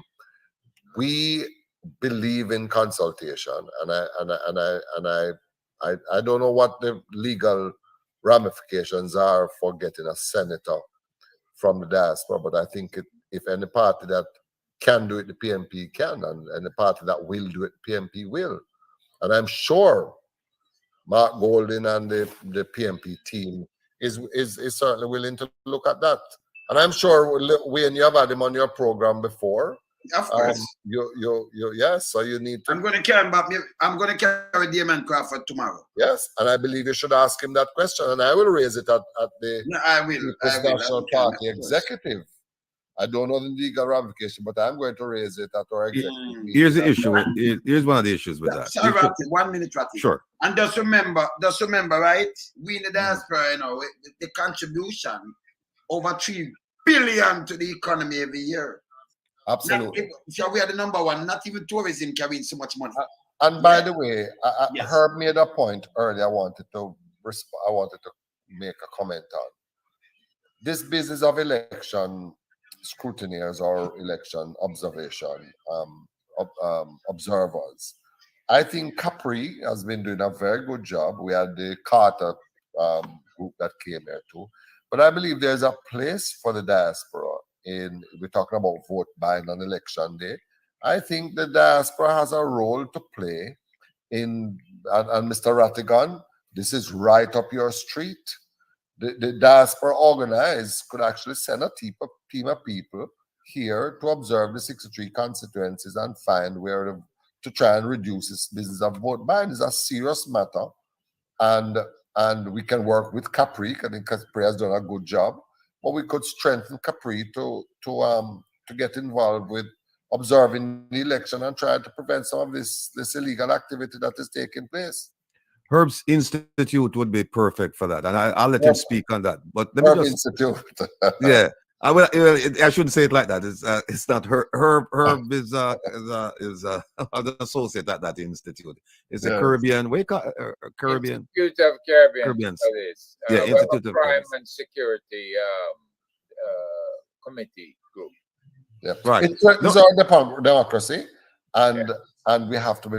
It's something that seriously needs to be looked at. And Herb, it's something I think if you can raise at your organization, and as I said, because Capri in Jamaica, I think does a good job, but it needs to be strengthened. Let me just say that quickly, Will add this to your comments. American citizens or dual members of SSL who have been taken down by the bank or who have lost funds, are they eligible to report it to HSI in Jamaica, which is Homeland Security Investigations, or the FBI, Legat, who's in Jamaica? Can they report it and begin their cases there? I think Rattigan has to answer that one. Yeah. All right. They can really I think that one fall in your lap. No, they can report it. They can report it. But let me just ask you this question. No, finish up, Erd. I'm sorry to interrupt. Yeah, no, because I feel that reports have been made already. Okay. And maybe we're just not aware of it. Right? You can't have a situation like that with this SSL who does some really abnormal investing, and who, if you recall the part where one CEO came in and the son of the owner was being relieved, right? And then the CEO took a look at a plan that he had, and he realized that he had no money to suit the plan. In other words, he was making a major investment and didn't have the money to suit it. And the only place that money could have come from is from the accounts within SSL. And he just scrapped the program altogether. So, we have to look at the facts. And we can make up our own minds about the facts. But the bottom line is American citizens who are Jamaicans or any other Caribbean nationality, dual nationals, they have the right to go to HSI and the FBI and report their cases. Mm-hmm. Let me just add this piece based on what Jeffrey said. In order for a diaspora member to take a seat in the Senate, it's going to require two things. It's going to require constitutional amendment, and it's going to require a referendum. Now, way back when, I think it's early 2000s, whatever, there were discussions about whether or not a diaspora member should take a seat and how it was going to be arranged and so on and so forth. And then in 2010, there was a bipartisan committee that agreed that, yes, the diaspora should have a seat in the Senate. That's 2010. And here we are, 2023. Both parties agree in 2010 that this should take place. And what is it? 13 years later, nothing. Nothing. But Ratty, the quite simple now, right? If remember, you can live in Canada, America, and you also live in Jamaica, 6 months at a time at a place, and right? And you're down there, and if you live in Jamaica, them can come and say, okay, you're a senator. But you live in the diaspora same way. Right. So it not take them nothing after we have spent over $3 billion. But here's the part that is one second. Here's the part that's interesting. 2010, both parties said yes, they should have it. And here are the requirements. You need constitutional amendment and you need a referendum. Since 2010, they have amended the Constitution. Oh, they since 2010 already. It's been amended. Constitution has been amended since 2010, but they didn't put this in there. They didn't put this. So they amended the Constitution. They never put it in there. It never put it in there. The Constitution changes. Yeah, even though they talked about it. They talked about it in 2010. I think the last time they amended the Constitution, I think it was 2016 or somewhere. But they never put it in it. And they never put it in it. Local government, yeah. They never put it in it. They never put it in it. So the question then is, when will they put it in it? Because that was the perfect opportunity. Yeah, because you have to put it in the Constitution. You have to put it in the and then you do the referendum. And they don't deny it. Constitution. What we need to do, gentlemen, what we need to do in the diaspora, what the diaspora need to do is simple: sell the two political parties. Not one red cent to run in the campaign until you all can put this legislation through Parliament to put a member of the diaspora in the Senate. Not one more red cent. I say they need to do something about it. Oh yeah. Well, I must say though that the People's National Party has had persons from the diaspora representing their groups both at conference. For instance, we have someone from the UK who's a member of the executive, who sits on the executive, who represents the UK grouping. And so there's some interaction with the People's National Party and the diaspora. But every conference that the PNP has at the national arena, there's members of the Jamaica National Movement that comes there, the Progressive League, etc. Groups like these that participate. So we have started, and not so we have started. We have always had this kind of relationship and involvement and association with different groups. And they're very intimately involved with the running of the PNP. But yes, I'm saying that I'm in agreement that this should happen, and I think there's some laws that needs to be changed, and the Constitution needs to be amended. But of course, you need to. And also, if your party become the next government, which we will. Okay. The PNP will become the next government. Yes. Will you and your party treat the teachers and the police officers of this country better? And will the People's National Party appoint a member of the diaspora as commissioner of police? I can't answer on behalf of the party on those matters. I can give a personal opinion that I don't see where there's, if we have a Jamaican living abroad who is capable qualified, as will, capable, willing as and will, able, then I don't see why. Yeah, we have. They bring in Herb, you bring in Herb, and then you bring in Jeffrey. No, but it's look. That's the question.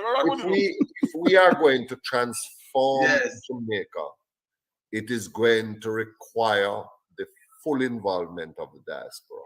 Yes. We can't play lip service to the diaspora forever. If we are serious, and we want your money, but we want you to be involved with God. I've always said, that if 20% of Jamaicans who live abroad come back home and invest in Jamaica and get involved with governance in Jamaica, Jamaica will be transformed overnight.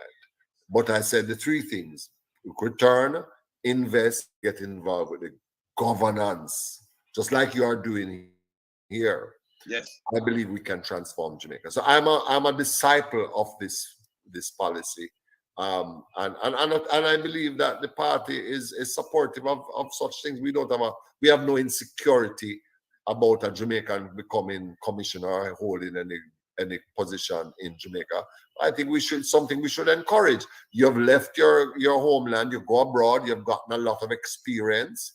And we want you to come back home to help us with that experience. And it's something that the PNP definitely will encourage. And I believe with I'm looking this on the next commissioner side, right below me right here, so I want to move with goods and put a real commissioner in a place. And the senior advisor to the commissioner is up top of you, Sir Hylton. Sir Herb Nelson. See the senior advisor over there? If we have to file them, So a lot of people may have said me have some cough.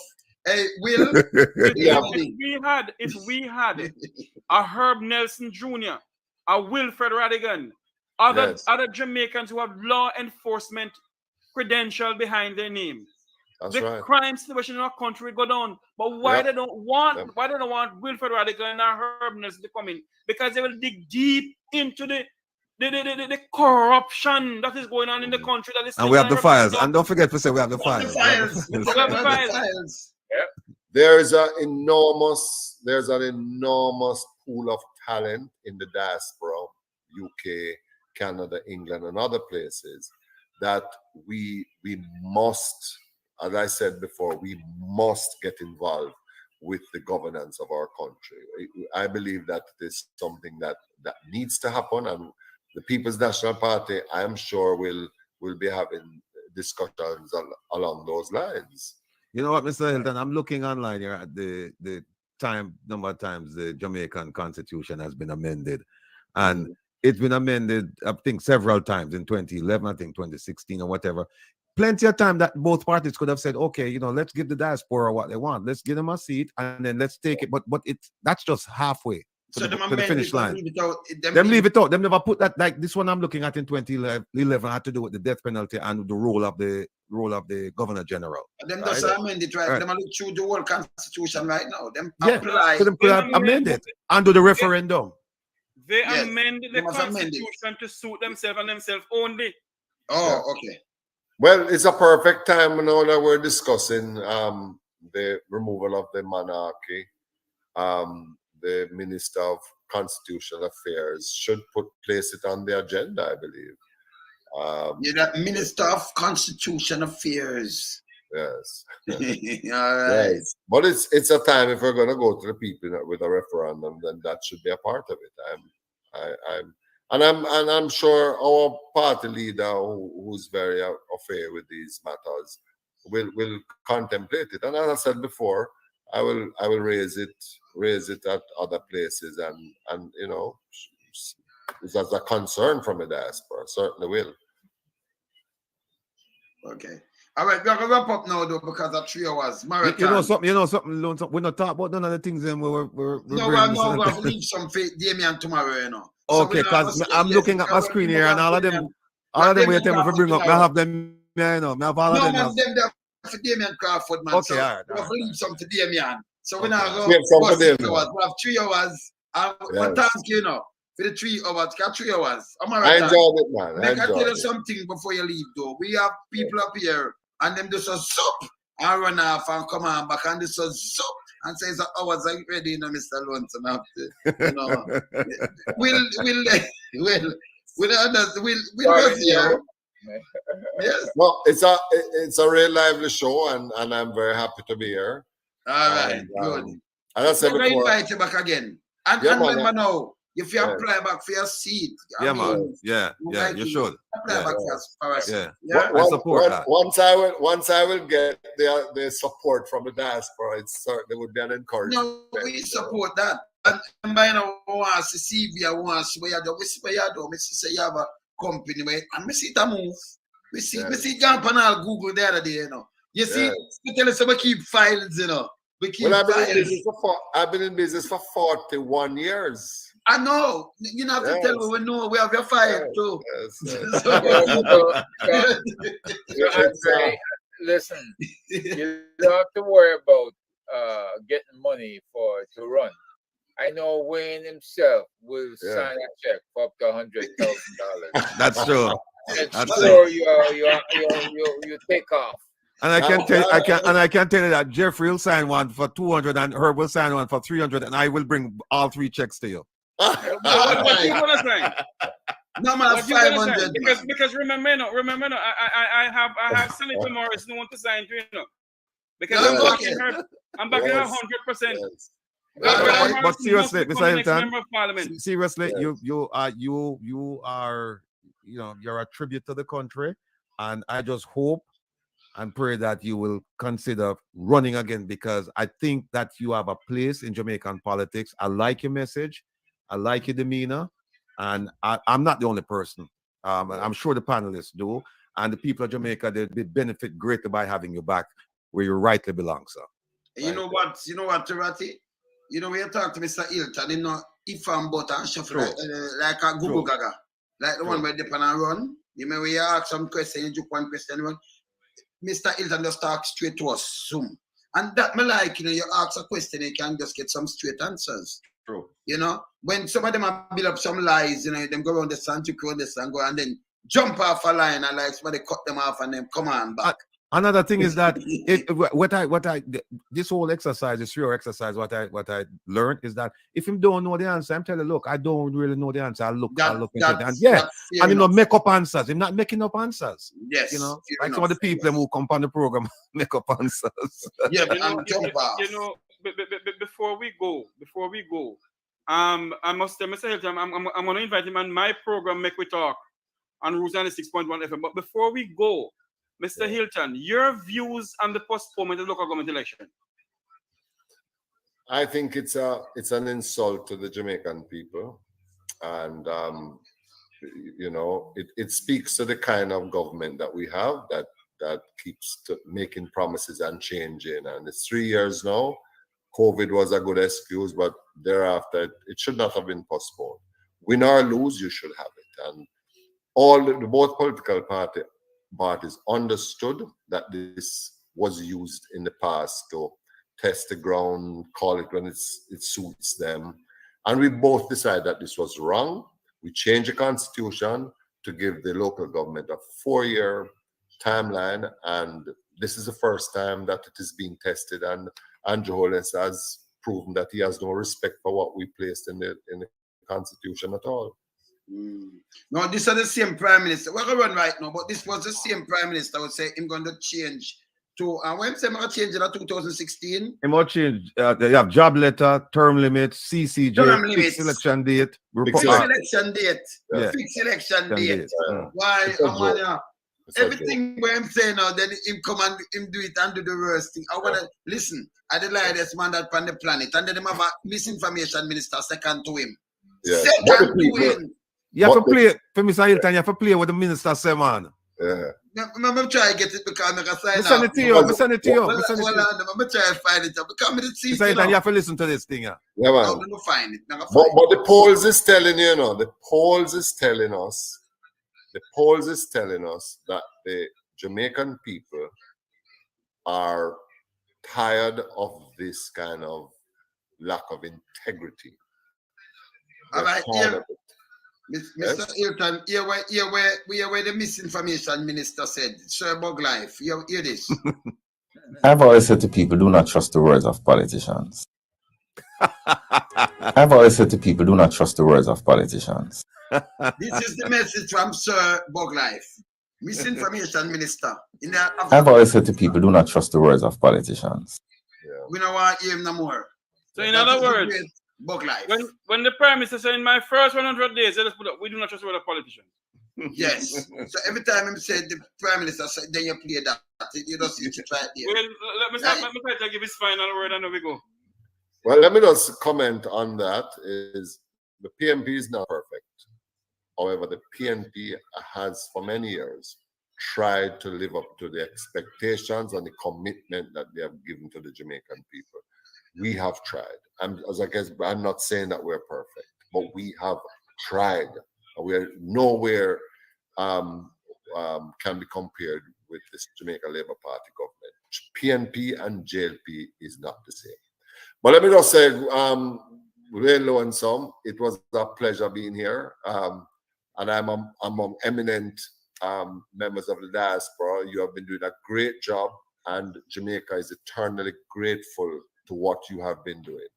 Because the polls in favor of the polls showing what has happened to the JLP is not by mistake. It is work that you have been doing. And also, it's not by mistake that the PNP is gaining. It is work that the PNP has done. But you're doing your part to refashion this beautiful country, and I want to encourage you to do that. And I thank you for your kind words. I'm humbled, appreciate it. I just keep the things simple and straight. Simple and straight. I don't really go around about the bush with things. I just keep it simple and straight. And I'm proud to be a member of the PNP. I calculated carefully when I became a member of the PNP. All right. And I'm happy to serve the Jamaican people. And I will do what I can do to make this country a wonderful place that all I can come back home. Yeah, and I hope you carry my sentiments to the good lady of the Senate. Yes, and I will. Also, let you become the forefront of the young people in Jamaica. And she is. She's all right. Thank you. All the best, Sir Hylton. Thank you very much.